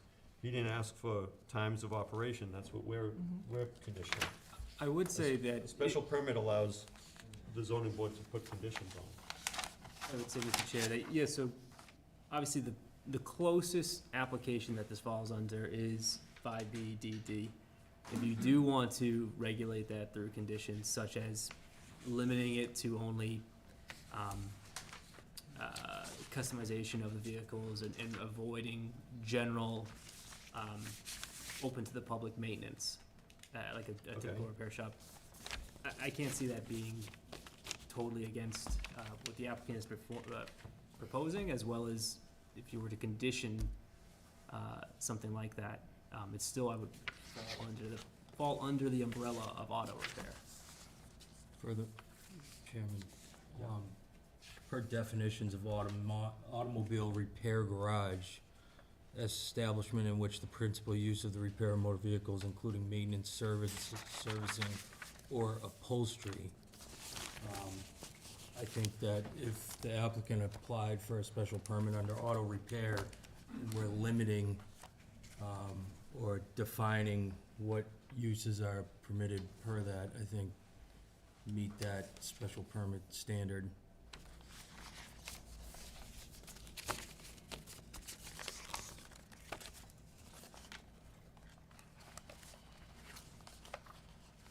So are you comfortable I think with that if he was a upholsterer for vehicles and he applied for a special permit under auto repair, it would still fall under the same bylaw and meet the definition in our bylaws.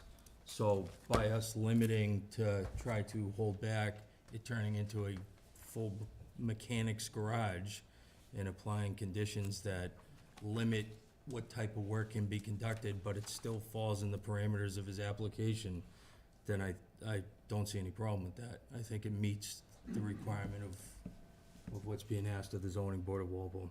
Okay.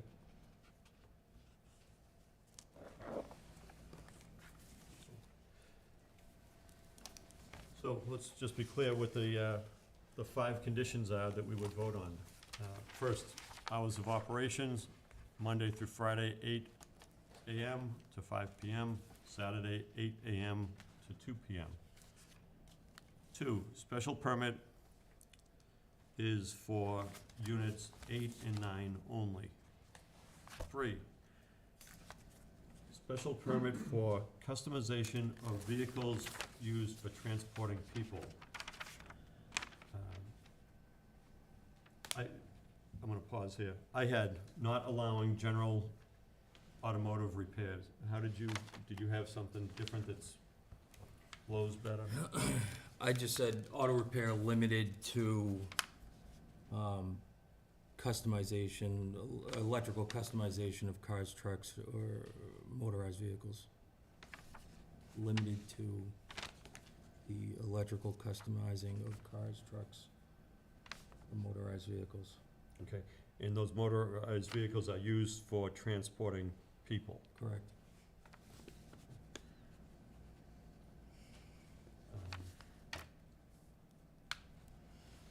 Do board members want to add not allowed for general automotive maintenance and repair? I think you could add that. Okay. So that would be added, all part of point 3. Okay. Point 4, no auto sales on site. And 5, no outside storage of parts, tires, and associated materials.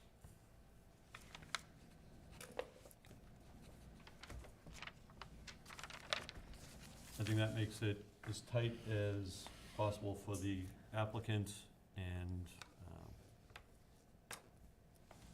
doesn't allow somebody to come in and build a automotive shop in the future that just does general repairs. Anybody want to add anything else? Okay, so we already voted to close the hearing. That's the,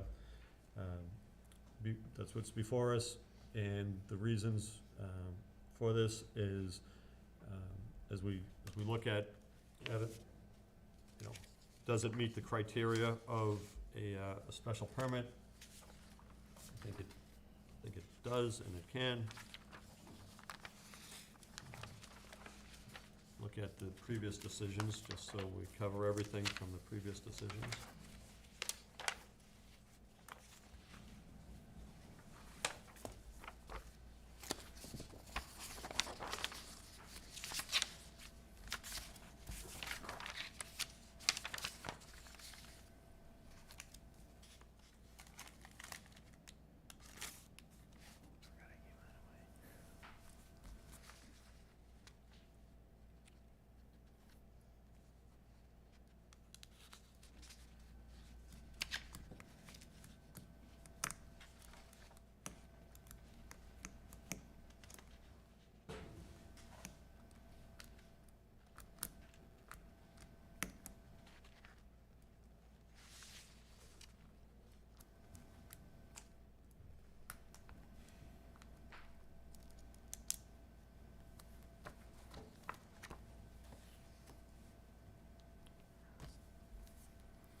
Anybody have, we good? Okay, so voting on this will be the 4 members here tonight. All those in favor of approving the special permit with the conditions outlined, please say aye. Aye. Opposed? Opposed? Okay, so it does not pass, so, okay. Good luck with your future endeavors. Thank you. Okay. Next case is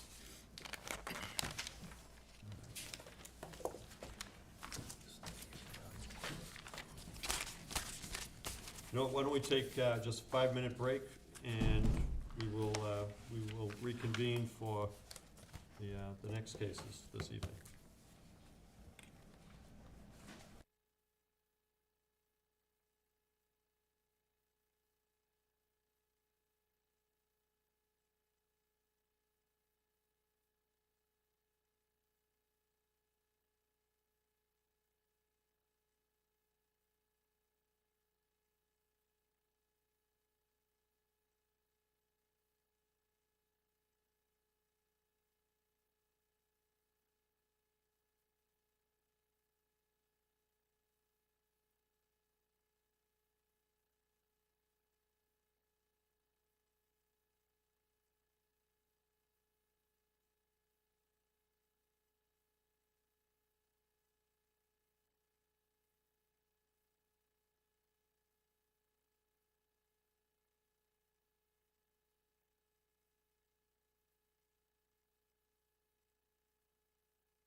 Okay, this is the zoning board of appeals. We're back. It is still Wednesday, Yeah.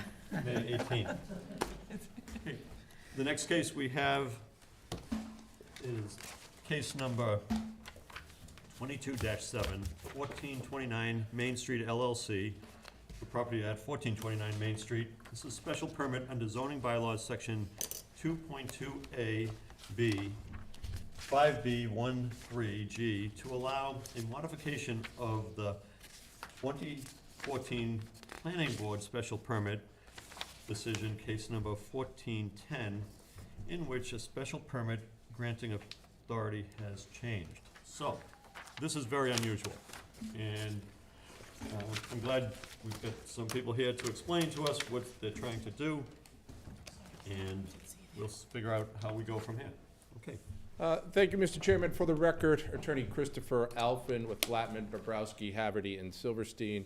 I'm also here with John Glosser of Glosser Engineering. A little unusual, but I do think that it's sort of straightforward. Maybe we can put up the plan and probably a picture's worth 1,000 words in a situation like this. Yeah, just right in front. That'd be great. But what we're doing is we're looking for a modification to a special permit that was issued in 2014. As the chairman noted, that special permit was issued by the planning board, because at that time, the planning board issued special permits for mixed-use developments, which is what the special permit approved in 2014. That is now, because of a bylaw change, I don't know how many years ago, I think it was 2015-ish, there was a bylaw change, and now for a mixed-use development, it is under the authority of the Zoning Board of Appeals. So I had that conversation with the building inspector about who I should go to in order to have a modification to this particular permit, and he gave it a lot of thought, and I believe he even had a conversation with town council, and they determined that the correct authority in order to issue a modification to the 2014 special permit was the Zoning Board of Appeals, so here we are tonight. What we are doing is, the decision was approved along with a site plan approval. As you know, site plan approval and site plan go together. So they were approved together to approve the mixed-use development. But the property is this entire property. So the decision encumbers this entire lot. And what we're looking to do is simply remove this parcel, that you can see the line right here, and you can see it in our application. Remove this parcel from the special permit decision, from the site plan that was approved, so that the decision doesn't encumber this parcel of land. That's all we're seeking to do. The special permit, and its conditions and all its glory are still going to regulate this front portion of the property. We are just looking to remove this parcel from the lot, and to do so, we need a modification to clear that issue up. So it's a modification. I believe it's a minor modification, and everything is obviously subject to, number one, getting the planning board to modify the site plan approval that went along with the special permit, and also getting, of course, a subdivision plan approved, because we can't just divide property because we want to. We need to get approval from the planning board in order to divide that lot. So all to say that your decision, if you were so to approve the modification, will also require the planning board to allow us to subdivide this property, take it away from this property through a definitive subdivision, and subject to the planning board agreeing to amend the site plan.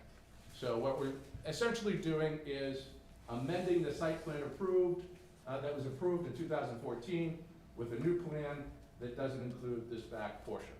Does that make sense? Barely. Barely. But, I mean, you're talking about a piece of property and you want to cut off the back part of it. And we won't even get into that would be used for in the future, but you're just saying you wanna cut it off. The front parcel still meets the zoning requirements, so you're not creating a non-conforming lot. Correct. And if you choose to, you can create a unbuildable lot in the back. Does that lot in the, look, I'm looking at this plan, and I'm sorry if people at home can't see it. Can you turn it so sideways over here so they can pick it up on the camera? What's the, yeah, what's sticking out to the side? Good job. Oh, okay, there you go. Oh, we do have a camera that you can take it up on. Okay, what's this piece sticking out to the side? This is, this part here? Yes. This is just for illustration. This isn't, that's not part of the locus. The locus is this triangle parcel right here. So this is the subject property. This is just used for illustration to show that there is a private way right here. And I'm fine to represent to the board that tomorrow night, we're gonna be in front of the planning board with a definitive subdivision that is going to propose to extend Marion Street in order to create this as a buildable residential lot. So the chairman is correct to say, well, we can potentially subdivide this property and not do anything with it. But the idea, I'm happy to represent to the board that the idea is to extend Marion Street and create frontage for this to this property in order to create a residential buildable lot. And so, in order to do so, when we have this lot, I don't want to be encumbered by the decision.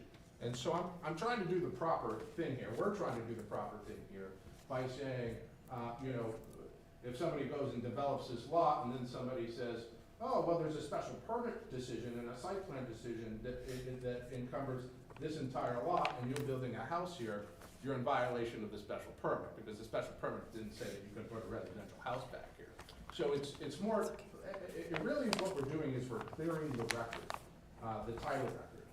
You know, if you went and sold this lot, you would say, oh, and somebody purchased the lot, they would say, there's a special permit and site plan that technically infringes on this property. And so I want to clarify that and make sure that this property isn't encumbered by the special permit decision. Okay. So when the planning board issued a special permit for this property, I don't know if consideration was given to the fact that maybe the front side was more intensely developed because there was this back parcel, this back part of the property that was not being built. And, you know, was that part of the consideration, and is there anything in the special permit from the planning board that talks about that? Mr. Chairman, you are asking all the correct questions. And I've reviewed this special permit decision, and it doesn't really talk about, you know, the purpose of having open space back here. You know, really what this is all about when you think about this is that this is a condominium building, so you have commercial tenants and you have residential tenants in here. And this piece of property is really going underutilized. Nobody is doing anything with this property. It's kind of an eyesore. And the whole bigger, broader perspective about this is, rather than to let this piece of property go to waste, let somebody take it over who's gonna, you know, do the correct landscaping, make sure that it's upkeep correctly and everything else. Otherwise, it's just going to be a piece of property that goes underutilized. And again, you know, as the chairman recognized, you know, we could potentially split this out and take this away from the condominium. So I don't want to represent that this is somehow the condominium's property, because it really isn't. It's my client has a right to this property, so he can just simply take this property away from the condominium. It will still be encumbered by the decision, but in me reading the decision, it didn't seem that a lot of the consideration of allowing this was the fact that this was gonna be maintained or kept as open space and things like that.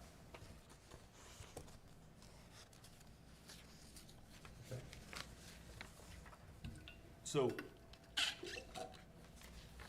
I see on this plan, the green going down, Patrick, if you can click it over so people at home, off to the left-hand side, as we look at it, this, what is, the roadway, is that what is that roadway? Marion Street. And next to that is, it's colored green. Is that part of this parcel? No, Currently part of the parcel? Yeah. no, you mean this portion here? No. Yes. No, it is not.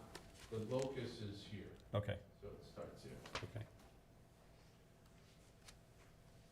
So it's just basically it's a general rectangular shaped lot That's correct. with a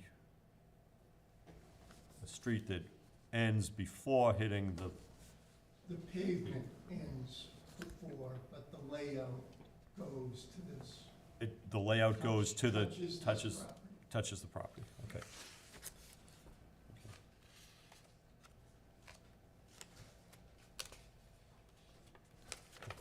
Okay, those are my initial questions. Let me say, we have some comments from town boards on this.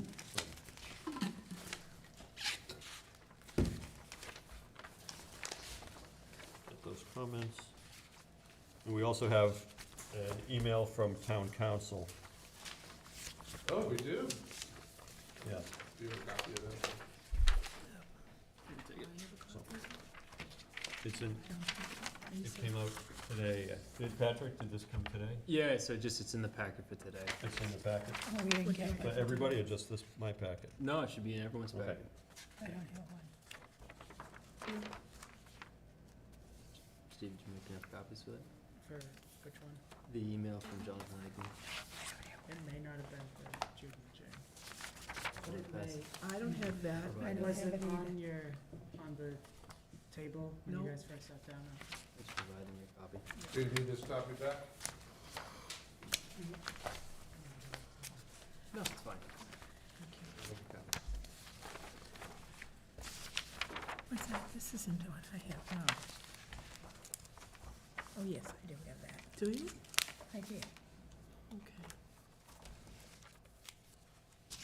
You must have it too. It's in what he left on the table. It didn't get in the packet. But this, I don't have this.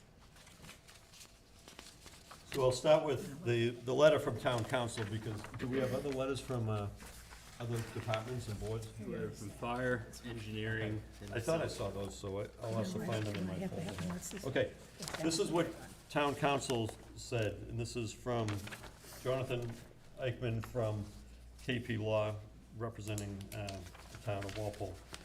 In answer to your specific question below, in my opinion, the ZBA could approve a special permit modification reducing the subject lot size as shown on the proposed plan prior to planning board approval of the plan.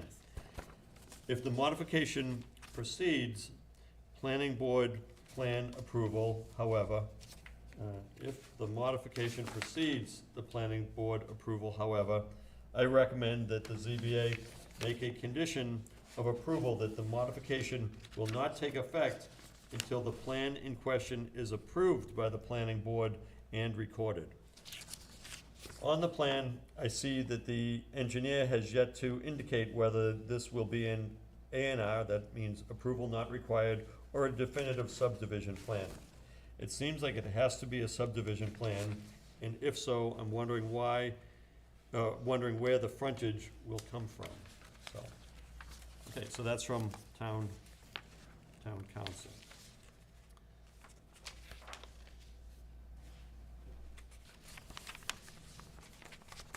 For the record, I have no disagreements with the town council's letter.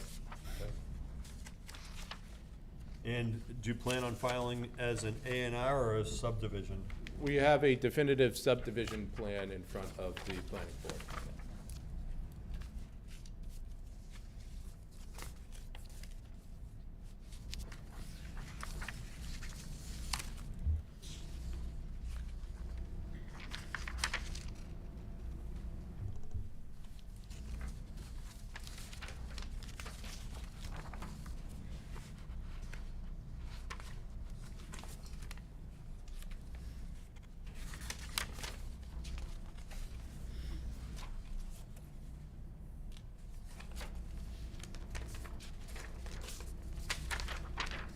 as I'm looking for the other letters from town boards, does anybody have any questions or comments about what's being requested?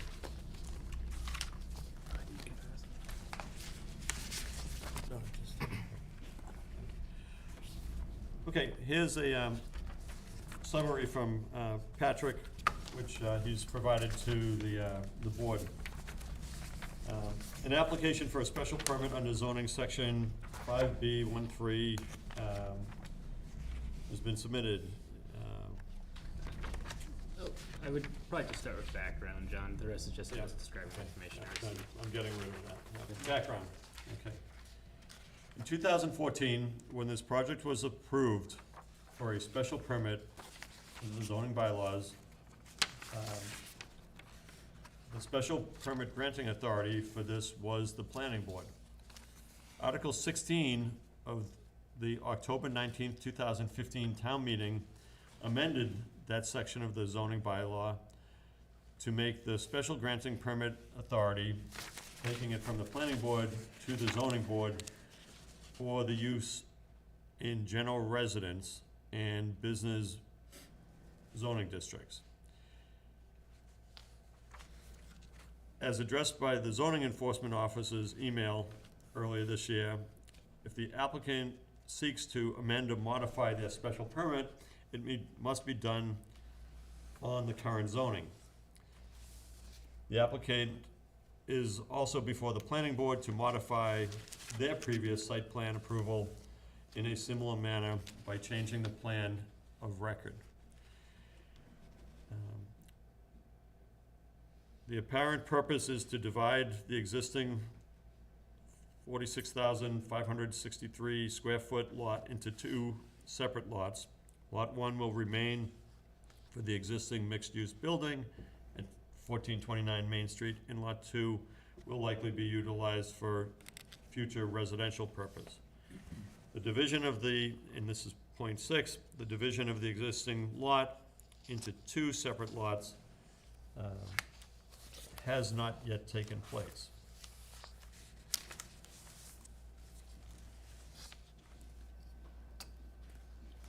And these are conditions from the planning board. So those conditions, John, I just want to play a reference to, and you can find them in planning board's decision 14-10 on page 3.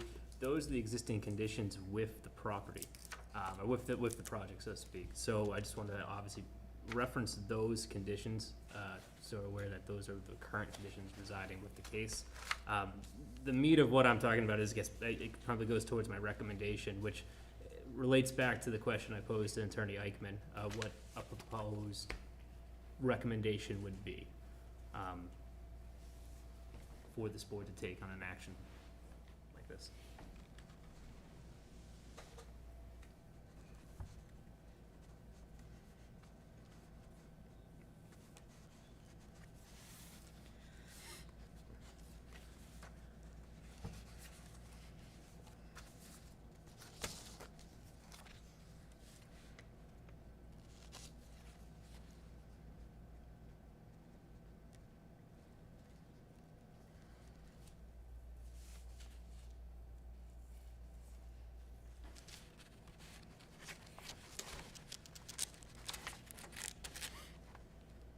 Okay, so I guess one of the questions is,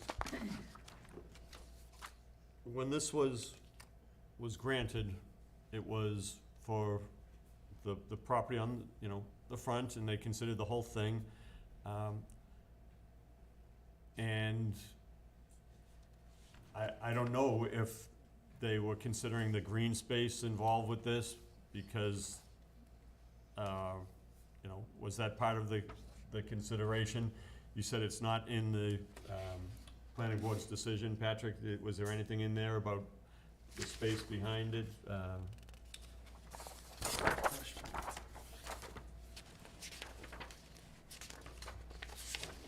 So, if anything, it might have been referenced in the site plan approval, but I didn't notice it obviously when the special.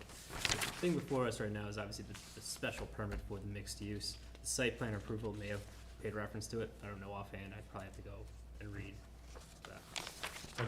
So, site plan meets, so they built it, again, they built it safety, they talked about a 13-foot wide access on the side. I guess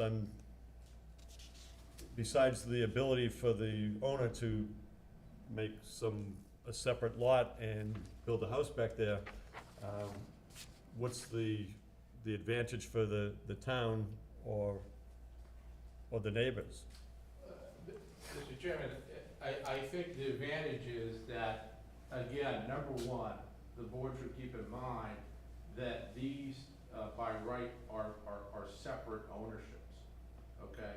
So So, I just read that it has not been divided yet. correct, but, So what are the separate ownerships? well, my point is that the ownership control, though subject to getting a plan that defines the property, is this property is gonna be controlled by somebody else.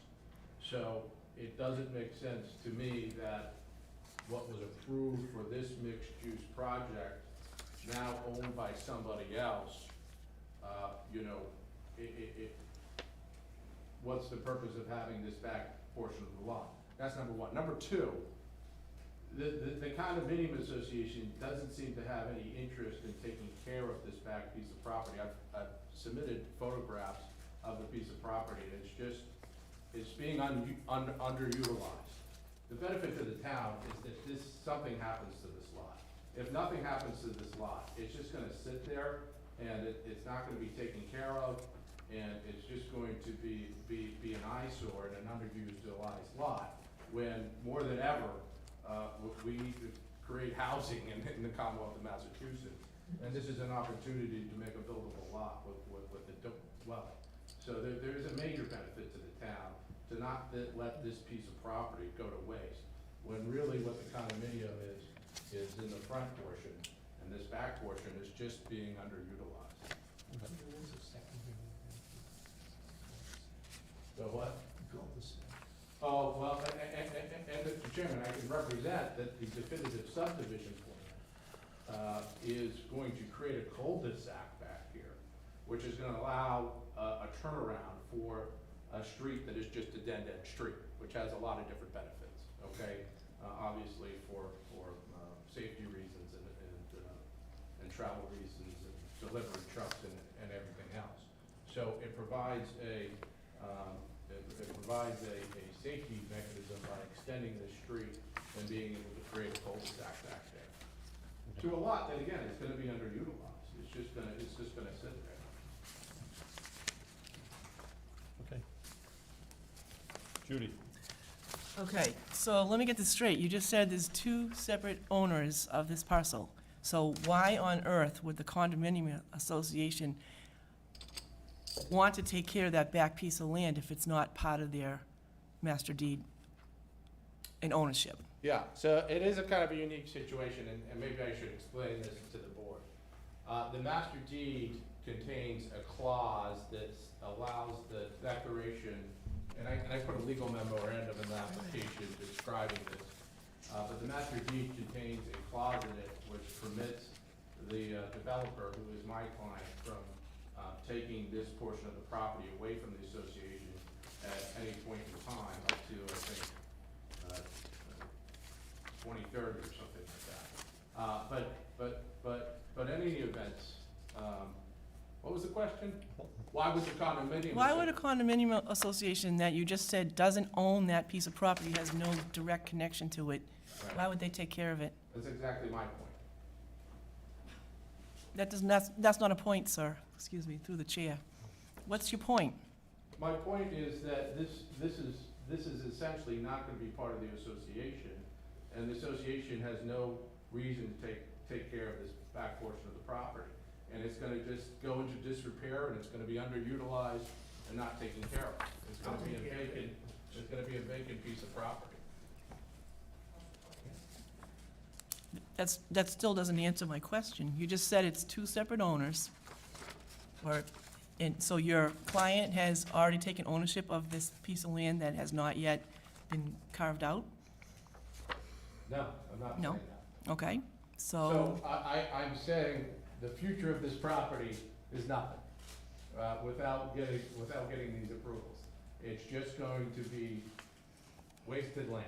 So it's an opportunity to do something with this property that's otherwise gonna be underutilized. And again, I mean, I feel like I need to get back to the special permit that was originally granted. It didn't speak of, you know, this back greenery of that piece of property or any sort of open space and determining whether this qualified for a special permit. And I really think that, unfortunately, and we've obviously done things backwards. What should have happened was the parcel should have been taken away before they got approval, and then, you know, the subdivision should have happened first. And so we're doing things in reverse. And so, Right.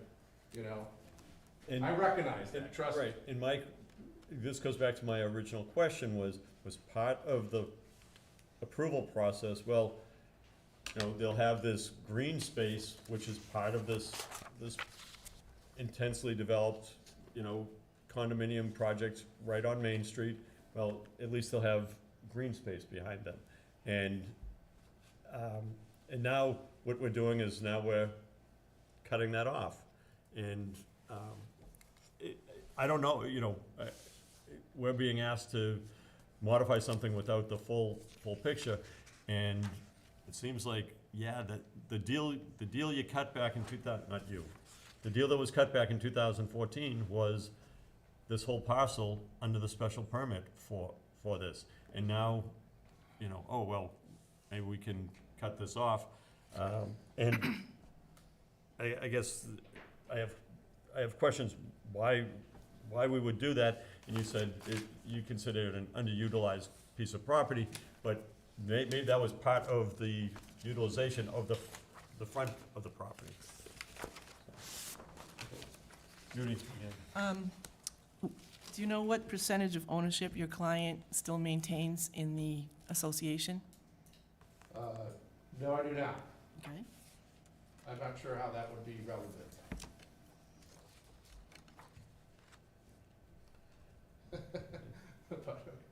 So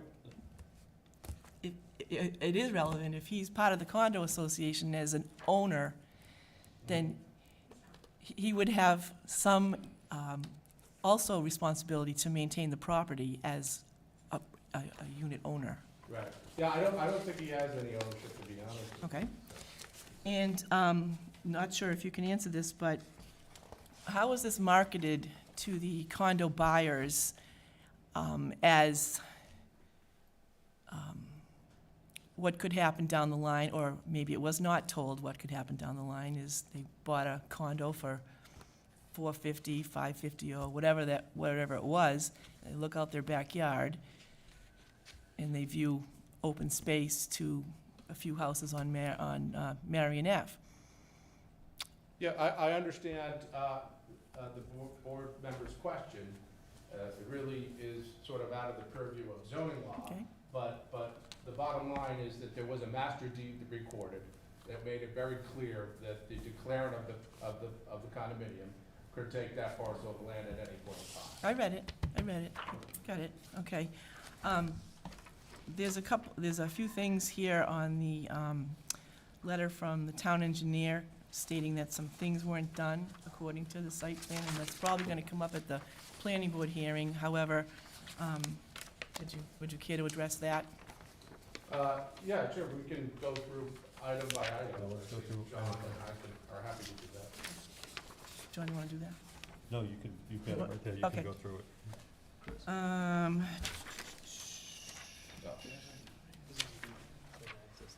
Town engineer Kyle Baldoff, May 12th, they had no objection to the modifications of the special permit by including this plan as the approved special permit plan. However, we note the following site-related items, which we will also provide to the planning board for site plan modification.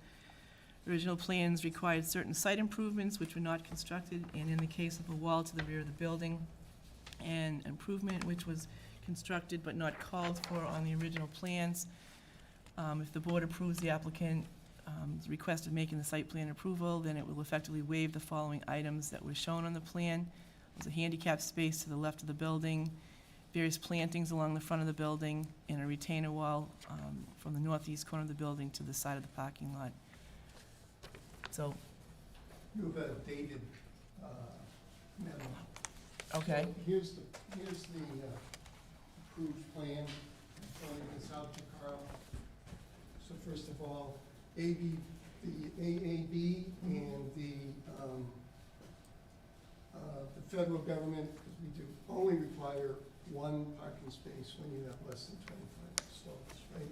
And if you look closely at the plan, and I think Carl just looked at it very quickly, there's only one handicap space on the plan. So, and he wrote you a memo today, correct? Yeah, it should have been in the, Correcting the. Do we have it? Yeah. yeah, everyone should have it. From? So the other thing is, and I don't know when Carl last your copy? checked the site, I gave it to John. Okay. but we sent a list of all the plantings to the owner, and he planted all the plantings last year. So I don't know when Carl last checked it, but they're all planted. And so the only difference between the two plans is, as Carl pointed out, and I'm gonna go to this is the approved plan from the original plan, the original site plan. I found it. Um, I don't like getting this stuff like sitting on a desk. What?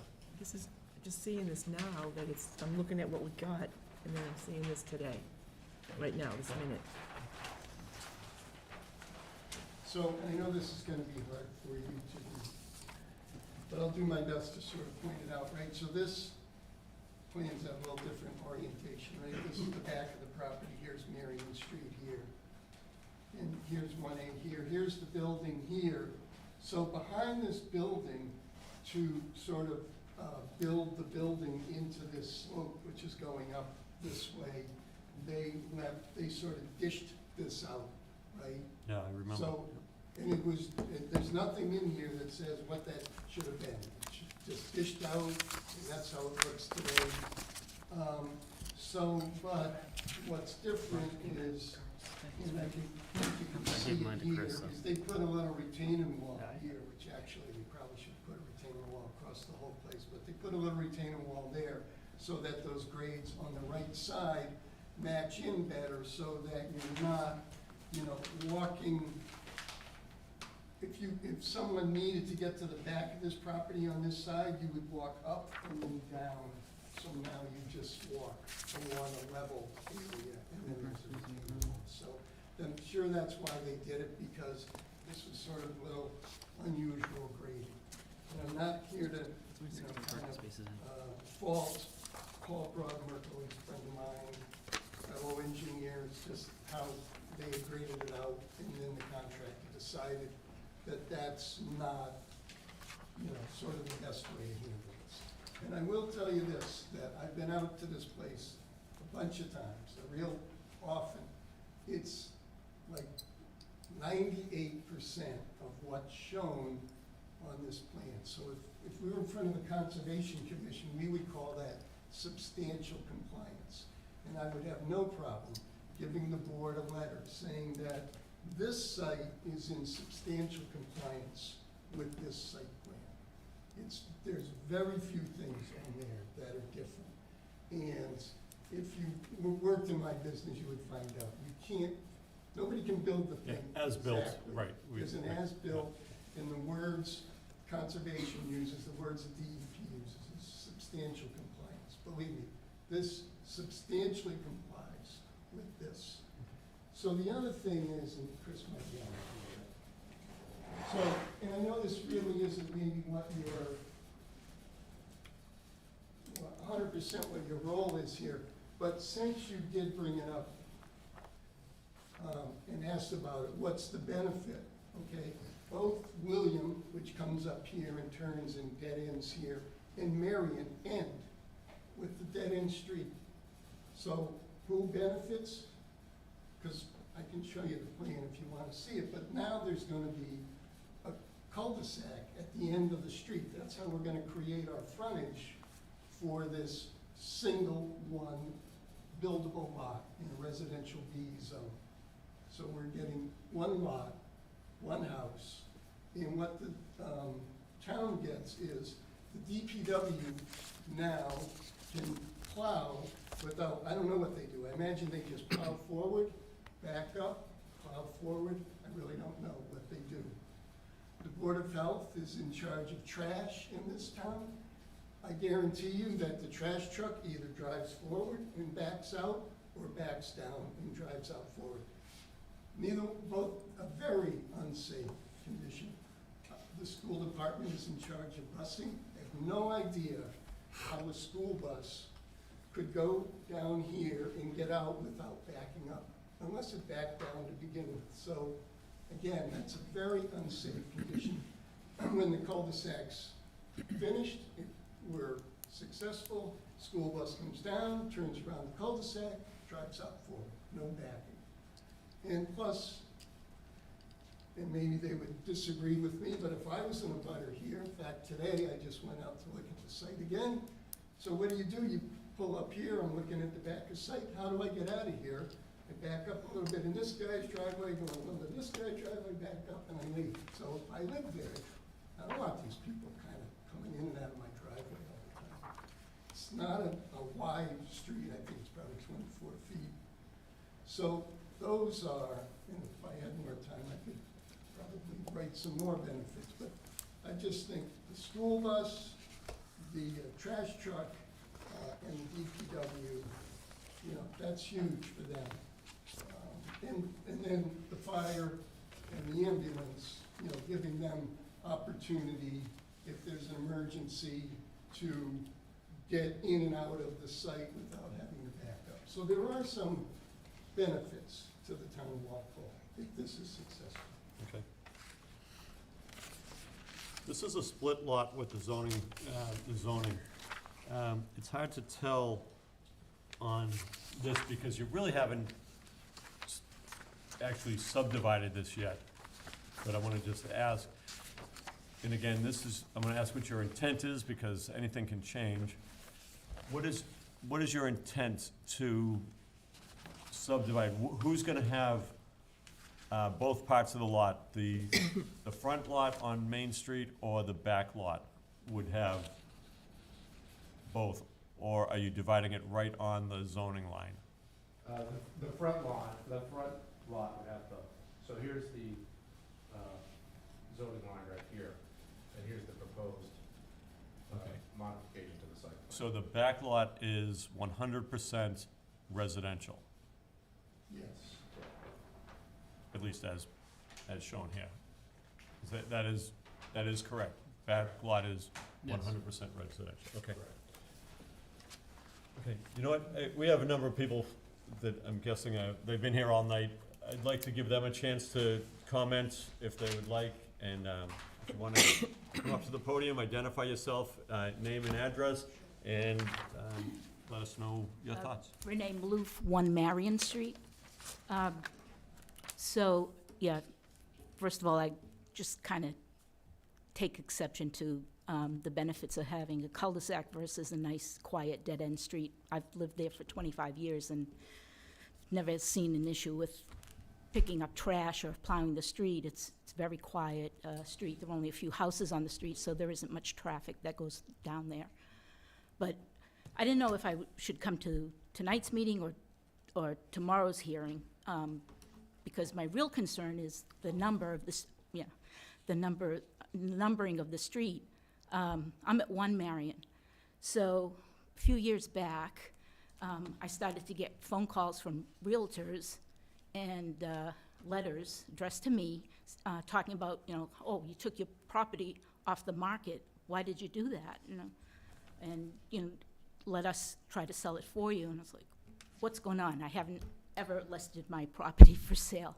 So come to find out, I just Googled my address, 1 Marion Street, and I could see that, I could see a picture of my house with an MLS listing. So apparently this lot was put up for sale maybe, it was a few years back. But my big concern is that they advertise it as 1 Marion Street EXT extension. And I don't know who to speak to about it, but there's like, if they do build a home, and they, you know, assign it as street number 1, that's a huge mistake. I mean, there'll be a big, confusion between my house, 1 Marion Street, and 1 Marion Street EXT. It doesn't make any sense. So I just want to make sure that's not numbered number 1, because I'm at the corner of, well, you know, you go down William, and then you take the right onto Marion. I'm right on the corner. So the first house they see is my house, number 1. I'll get deliveries, and I'll get mail, and for somebody that, you know, is living down at the very end of the dead-end street. Doesn't make any sense. So I just, that's my concern. Okay, so just so you know, any new construction, it's the Board of Assessors that get involved with the number of the house. Okay. And it also gets tied into the police and fire with 911. So, Town engineering. It's E9, it's the town engineer and E911. I guarantee you, it's gonna be number 22 Marion Street, because it's number 18 Marion Street, Ruth Chamberlain's house. And this is gonna be the next house on the same side, it's gonna be number 22. They number them every fourth number. I guarantee you. All right, as long as they don't call it number 1. It's gonna be number 22. Okay. okay. Okay, thank you for your comments.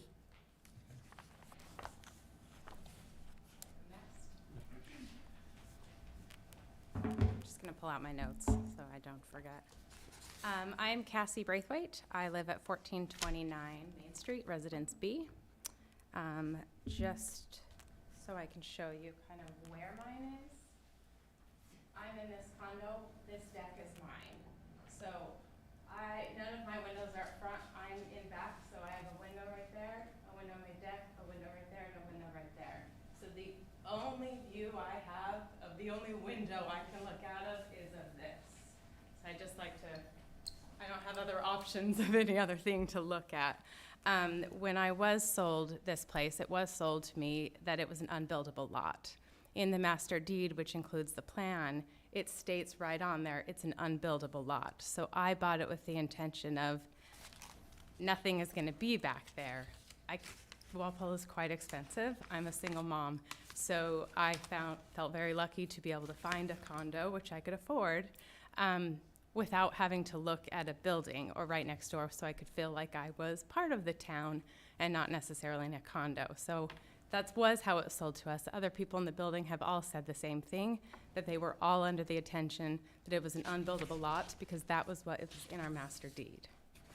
I didn't receive that master deed until probably 8 months after I actually purchased the property, and that was after requesting from the management company, which happens to be Marini, who's looking to build. I had to ask for 8 months afterwards to even get that, so I couldn't have even seen that clause in the deed. I mean, granted, it was during COVID, so a lot of things happened. I was a first-time home buyer, so I didn't know to ask all those questions, but it certainly wasn't made clear by any means. And as far as, they keep saying it's an eyesore, I purposely bought this condo because of the view, that I do get to look out at trees and greenery, and I don't have to look at a house. So it's not ugly. I quite enjoy actually sitting out on my deck and looking at that. I get to see wildlife in the winter when the deer come. I get to see those things.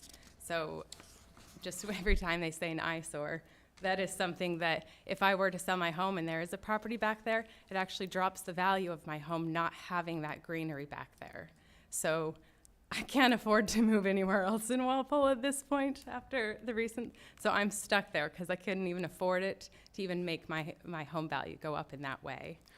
And something to be clear, they mentioned before, it is on an incline. So when this property looks so much bigger than it actually is. From my deck, if I sit right there, basically that's to eye level to me, kind of where the street is. So if there's a cul-de-sac there, if I'm ever sitting out, I'm just going to be watching cars drive fairly close to me because of that incline right there. So I even have pictures, you can kind of, if you care to look, but because of that, it looks much smaller and everything is much closer right up to my windows, that I wouldn't see greenery. So for even them to put in foliage to block that, they'd have to push that cul-de-sac even further back in so it wouldn't be set to Marion, because there's not a lot of space there to kind of create any barrier. When they ask about the land being under different control, something you guys may know for me, property taxes. So technically that back parking lot, or that back lot, is connected to us. So does that mean we've been paying the property taxes on this land that they just get to take away forever? Or whenever they want? And so why it hasn't been taken away? So they don't have to pay property taxes until they actually sell it? These are the things that make me wonder why it was written in the deed that way. It wasn't to benefit anyone but themselves. And so it feels kind of wrong for us to have paid property taxes on this land for so long just to have it taken away when we didn't even realize it was a part of us. So when they say it's underutilized, I didn't realize I had an option to utilize it because it hasn't been clear whose control it is actually under. And it was mentioned that more than anything we need to create housing. Yes, we need housing. But we also need affordable housing. That's what we need more than anything. I highly doubt that what's being built on that property is going to be anything that's affordable by any means. It certainly wouldn't be something I could afford. And so when we're talking about who it's benefiting, it's benefiting the person who wants to sell that land, who wants to develop on it, who's not even a Walpole resident. And so the things that the Walpole, I'm just pulling it up, the engineer that you guys were reading off, the things that weren't done.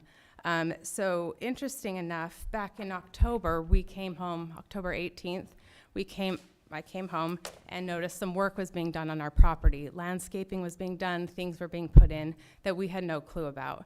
I'm on the HOA, I'm the treasurer. So anything that happens in our property has to be approved by us, and because if we're paying for it, we have to approve it because he no longer gets to do that. That's why we have the HOA board. So it wasn't ever told to us when we were inquired.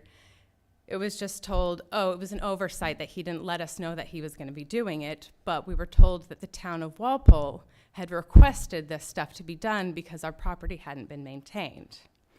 And yes, so then when I continually was trying to find out, this is all through email because it's very difficult to get a hold of anyone, when I was trying to figure out who paid for it, we weren't getting a straight answer until, just pulling up my notes. In November, they said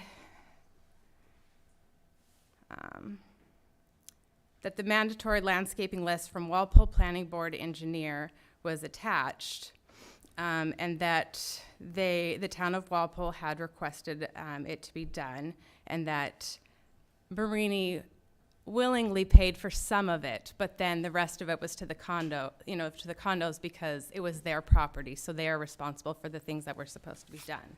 I continually called the planning board trying to figure out how things can be told we need to do things to our property without us ever getting to know. And I was told that they didn't request that. So it wasn't until, I'm just finding all my notes.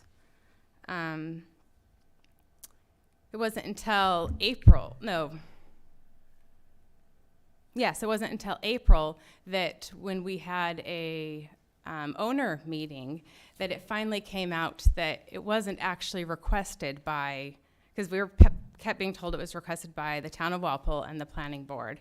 And then we finally found out in April when our meeting, when John Marini came and we directly asked, he said it was things that weren't done, so they were trying to get it done so they could have a better chance at getting approved for these special permits.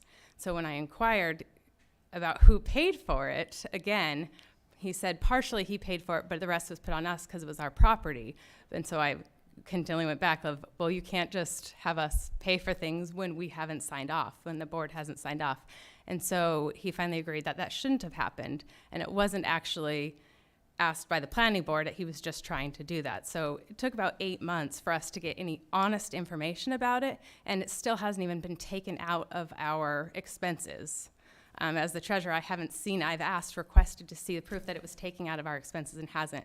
So these things that weren't done, that were supposed to be done originally before any of us even bought these condos, we're now having to pay for, just in hopes that they could take away that lot from us and build something, when most of us owners are against this. We haven't ever been told about any of this information ahead of time. We've just kind of been surprised by it this whole time. We don't feel comfortable that he's, he has this plan, but he had a plan before and has done work to our property without permission. Who's to say that's not gonna happen again? Because we don't seem to have control over our own home because he's connected to this property. And so it was continually told, that it's our property, so we should be the ones paying for it. As far as that list of things that weren't done, there's not a vinyl fence around the dumpster. They put in a chain link fence that was falling apart within a month after it was put in, and still has yet to be repaired, because again, it's now our problem, because they chose to do this. And there's a few other things that aren't technically completed on this list that they are saying that it is completed. Let me see if there was anything else.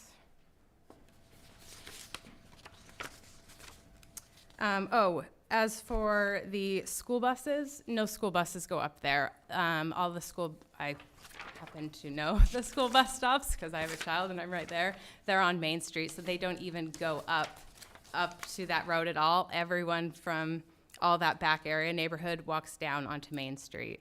There hasn't been a school bus stop back there in a few years. And so that is something that they do keep in mind, so I wouldn't be concerned about that by any means. But also the other people, the neighbors that live right here and right here, so the three people who are mostly directly, none of us want this. None of us are okay with it. She planned to come tonight, but was exposed, and so she is staying home to not create risk. Questions? Okay. Thank you for your comments, and do any board members have, go ahead, Drew. Has the applicant approached any of the residents of this property to talk about this project? Yes, we were told multiple times that we needed to sign we were told by the board that the board members needed to sign a letter stating that we have approved the work they have done to our property, so we should let them split that so they could build back there. I refused, said it's not how I feel, so I'm not going to sign that paper. And so there was one, the commercial space owner, they contacted him and he was willing to sign. Again, he doesn't even live in Walpole or even come to the property ever. And one other person signed, but all the other owners refused to sign. And they continually call in and continually have asked us, even after we've stated no multiple times. Behind the building, it shows a snow storage area. Can you describe for us currently, as a resident of the property, what is the snow removal process? Because the snow storage area that they showed on their plot plan is actually going to be part of this new area. So I'm just wondering, they haven't told us what their plan is to move the snow, and I guess being one who lives there, is There's nothing being done. okay.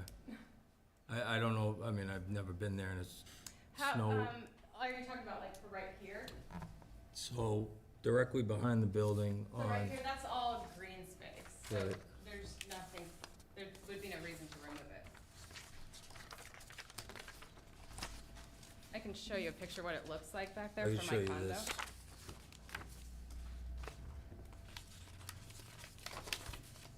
On the plan, site plan that was signed by the Walpole Planning Board, it says snow storage area, which is directly behind the building currently shown.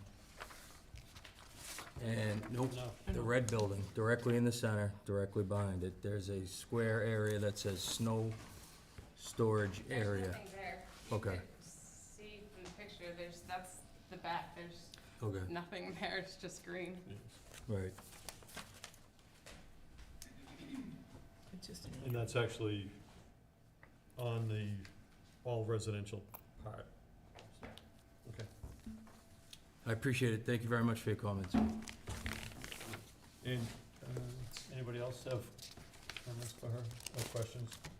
Judy? How many people are on the actual homeowners board? 3. 3, and there's 1, 2, 3, 8 units total. there's 8 units? 1, 2, 3, 4, 5, 8. Okay, so I see on the assessor's page, 5 actual owners with different, different names. There would be 6 owners. Okay. I see three people listed as A Walpole Holding LLC. So the commercial space owner owns the 3 commercial space, and then there's 5 residential owners. All right. I think that's it for now. Jane, anything? No. Thank you. Yes, sir. Good evening. Good Steve evening. Lynch, 80 William Street, I'm directly in behind the green area there. Just, one of my concerns is, when this took place in 2014, the land was clear cut, and it wasn't approved to be clear cut. So they clear cut all that area. We had the approval to build on the front, nothing in the back, but it was clear cut. Under the conditions of being clear cut, they had to plant trees in the back. And my concern is what happens to them trees if this goes through. They could drop them down, the buffer zone would no longer be there. So that's one of my concerns that I have. Was that buffer zone a condition that, Yes, he could not get an occupancy certificate until he planted all those trees. I don't think they're shown on that. He had to do about 15 trees, 15 20-foot trees he had to plant along this area here. This is my property here, so we had to plant all trees here. That's my concern, what would happen to those if this went forward. so, I'll ask, I'm gonna take a risk and I'm gonna ask his attorney. So, trees were planted to protect the neighbors, and if this was cut off and it no longer fell under the, special permit, could they go in and cut that lot? Yeah, we could certainly, and this is something that we've had conversations with the planning board, we would happy to take on a condition to make sure that those trees do in fact get planted as was in the condition. So I'd be happy to agree to that condition. They do get planted, or they would remain? The buffer that was, Whatever the preference of the board is, yeah. So, Mr. Chair, yes, so I just want to kind of reference the previous special permit condition, this previous approved special permit is condition 6, dealing with a buffer, so the applicant shall construct a 13-wide buffer on the southerly side of the property in accordance with the landscape plan and fence plan submitted to the board. So, in your packet, there should be a small version of the endorsed landscape plan. So that 13-wide easement that was a condition is house number 23, Marion Street? is that you? No. No. No, the southern side of the property would be, You can see it. yeah, it's on the, not where this gentleman is. I'm over here. Yeah. The southern side is I know there something else. is a plan that states the plantings that had to be planted back there. I don't have that plan, but I know there is a plan when they were building this. He had to come back and show new planting on a plan for approval before he got a certificate of occupancy. That plan is around. I could possibly have it at my house, I'm not positive, but there is a landscape plan that shows approximately how many trees were planted back there. And these aren't little trees. He had to plant 20, 30-foot pine trees, probably 15 of them. And my concern is if a house goes there, that becomes their property, they can do whatever they want with those trees. So that's my concern with the trees, but there is a plan. I know there's a plan. If you look in the landscape plan back in 2014, there's probably something there stating when you had to plant the arborvitaes along the, I believe along your house or along your house, that you had to, this stuff had to be done by the planning board, I think, before you got occupancy permit, because there was a stop work order on the project because he clear cut, and that wasn't approved. So this should all be, known, I think. So my concern is if we cut this out, this back parcel, not we, but if we allow it to no longer be part of the special permit, then you would lose those protections. The attorney's saying that those could, You could absolutely keep those could be kept in. Exactly. Okay. I was just gonna say, so Mr. Chair, so that may be the case I've seen within the site plan review decision, but the only thing really before us is the special permit decision itself. So, I'm not sure if that might be more apt for the planning board to note that in there, if they see fit with doing a modification. I'll be at the planning board tomorrow, and then I've talked to these gentlemen. I mean, I just don't know if I'm talking to you guys about it for, just to talk, but I just wanted to be known that, my concern is the Yeah, trees to no, the it's- zoning board. The it's- planning board already knows of the way I feel about it, but just, here's a meeting about it, so I just wanted to get up and speak about the trees that I'm concerned about, that's all. Might not be your jurisdiction or not. I just wanted to Well, bring it up. Okay, we'll see. Okay? This is not straightforward, I'll Thank tell you you. that. Thank you. Okay. Anybody else? I can't see if there's somebody behind the, okay. Just Yes. one question. To Mr. Glosser, please. When you put the cul-de-sac in, and I'm sure this is not a zoning question, but what will the actual parcel in square footage be? And do you need the cul-de-sac to have the frontage? Yeah, you need the cul-de-sac.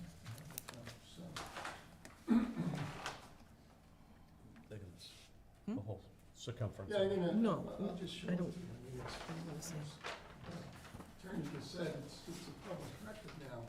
So this is what the lots would look like, if this project is successful. So, here's Marion Street, ends at this piece of property right now with, as we saw, a simple dead end. We're gonna put in a cul-de-sac, we're going to create a paved cul-de-sac the size of, that's required, under the planning board rules and regulations. Which is 100, how much? It's 88 feet. It's an 88. 88-foot circle. So it's an 88-foot diameter. This is the right-of-way part of it, but the paved part of it, well, I'll show you in a second. Mhm. Fits inside there. Because there's some talk that we've been involved with lots of other projects about you can't have a one-lot subdivision. We've left a little stick here, and that's shown on the plan that you saw, that connects to this, so that this has frontage here, even though we don't really expect anyone to use that. But here's the lot that then is created. It's 20,740 square feet. It's an RB zone, so 20,000 square feet is required. It needs to have 125 feet of frontage, so I know it has much more than 125 feet of frontage. So, and it needs to have this 100-foot or 80% of the 125-foot circle that has to fit inside the lot and touch the frontage. So that's what it's gonna look like. Let me just see, maybe if I go to the plan and profile.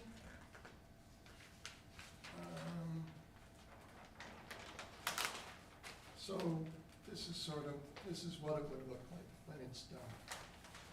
The remaining lot up here, but we have to, because the planning board, even though we don't have any wetlands, requires us to manage our stormwater in the same regulation that we would if we were within 100 feet of wetlands, essentially the Mass DEP stormwater regulation. So we have an underground infiltration basin here, we have a catch basin, manhole, and water quality device, and then we're putting it into that underground thing here. The house will be behind that. These houses are on septic systems. There's no sewer available on Marion or William. In fact, I think did I give you a septic system? A whole bunch of them in this neighborhood. And so that's it. Street trees, you know, it's gonna be like a regular cul-de-sac that you'd see anywhere else in town on a recently developed subdivision. I won't go over it again, but there are obviously some benefits to the town. And man, it doesn't go through anywhere. It just gets rid of the squared off dead ends so that there's a round circle at the end. So it doesn't create any more frontage, any more traffic, except for one house. And that's not a lot of traffic that I know of. Mr. Chairman, so on the circumference of the cul-de-sac, where does the 125 stop? So, for the frontage? 125 feet. Yep, So you can have 125 feet on the whole. right, so where does, Where does it Yep. stop? just wondering, I think it goes around the whole thing. does it go down the whole thing? It I know it's- essentially stops with that. Can I go back just to the plan of land? It just sort of stops, Right, okay. right? So this is actually the frontage here. But we also need the 120, the 100 feet. So one of them has to be 125, the other one has to be 100, right? That's the way frontage is measured in Walpole. So the 30-foot setback in Residence B, you either need to be 125 or 100. So that's back here. So that would, you know, dive into the sideline here. So one needs to be 125, another one needs to be 100. So, but it's all been, you know, calculated out. It's a conforming lot with regard to Walpole's zoning bylaw in the residential B zone. It's a conforming lot if you can get it separated from the, Yeah, I mean, the other way to do this would be, you know, to come in front of you guys and ask for some frontage variance, but, you know, don't bother. then you'd ask me, what's the benefit, and I'd go, well, there is none, you know, there's gonna be another house. But here, you know, if, you know, I was involved with something else, and it was the same thing, in fact, they needed something from the selectmen, and we actually ended up on that thing, which was a condominium, actually granting to the town an easement so that the trash truck could turn around without having to back down the street. I mean, my office is on East Street, so unlike the last house over by Jimmy's, they actually back up to my house, to my office. So they have no problem. You know, it's very dangerous, you know, people are driving along and you got, or, no, I see it. and I know, and I'm sure she's telling you the truth, but I would surmise that the school bus doesn't come down here because there's no little kids, but I would imagine when there are little kids. No, kids walk to Main Street, that's the pickup, and it, so, Yeah. so, okay, Multiple spots on Main yeah, Street. so, My only point is what happens today might not be what happens 10 years from today. so, Who knows right. what, so to So- use that argument's kind of. here's the question, and I think we already heard tonight that things are these have gone backwards. This should have been cut off before. Yeah. It wasn't, and now I think we've got our heads around what's, you're trying, I clearly understand what you're trying to do. Does it make sense for you to go to the planning board and work issues out with them and us continue this hearing tonight? Or is there a reason why we have to close the hearing and make a decision tonight? Mr. Chairman, I think option number one is the option I was gonna suggest. Why don't we go to the planning board tomorrow and see how things go, and we'll come back. The reason, I also want to make sure that everybody is on the same understanding as far as what's going on here. I couldn't agree more, yep. Okay, so, so you'd like to continue this? Okay. Yes, please, thank you. What's the next available date that's not gonna be too busy for us? Potentially, we do have a meeting next week. However, I know we have that specifically for 40B related issues. I would say the first would probably Okay. make June sense. 1st? Yeah, that day we have the opening of Pinnacle, continuation of 173 High Plains Street, the continuation of the clock tower. I believe that's it, Steve. Remember right? Yeah. Yeah. So that would only be the fourth item on that. Okay, let's do, is that okay with people here? What was the date? June 1st, and it also lets us all, we've seen what's been presented, and we can make sure that the neighbors' concerns get addressed, not only by both the planning board and the zoning board, because that's, you know, you guys have 2 nights in front of you, tonight and probably tomorrow night.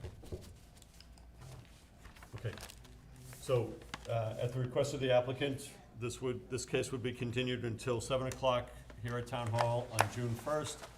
No further notice would be given, and could I have a motion to accept for that? So moved. Moved by Jane. Second? Second by Judy. Any further discussion on continuing until June 1st? Okay. All those in favor, please say aye. Aye. Opposed?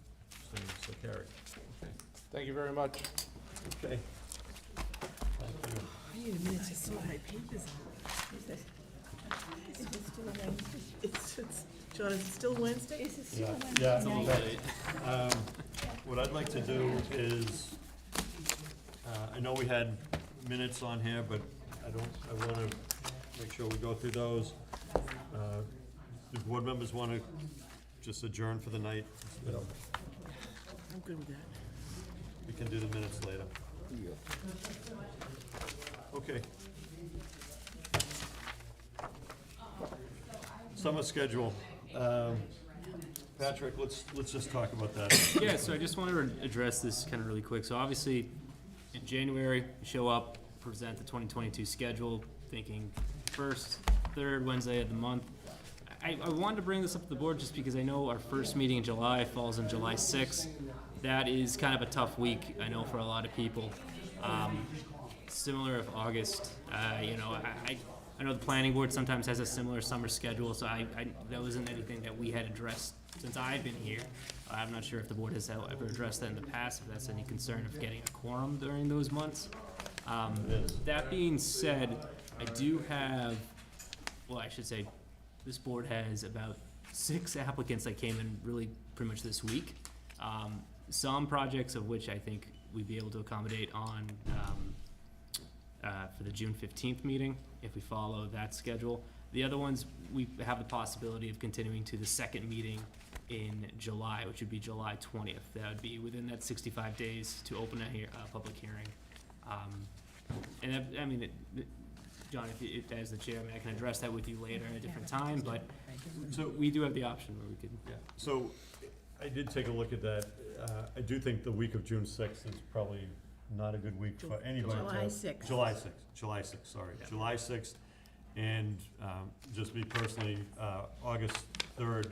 So can we strike June 6th, definitely, July 6th, sorry, it's getting late. July 6th and August 3rd. August 3rd.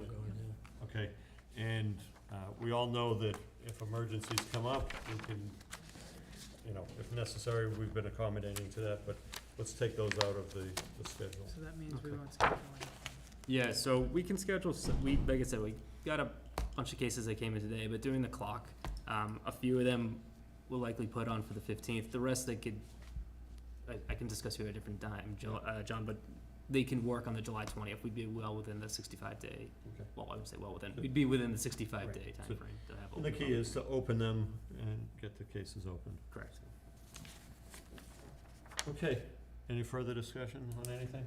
Okay, Judy, I know you sent out an email. That's okay, but we can talk What's that? about it, we can talk, I got a couple of other things to add to that, so That's fine. we'll do it another night. Okay, would a motion to adjourn?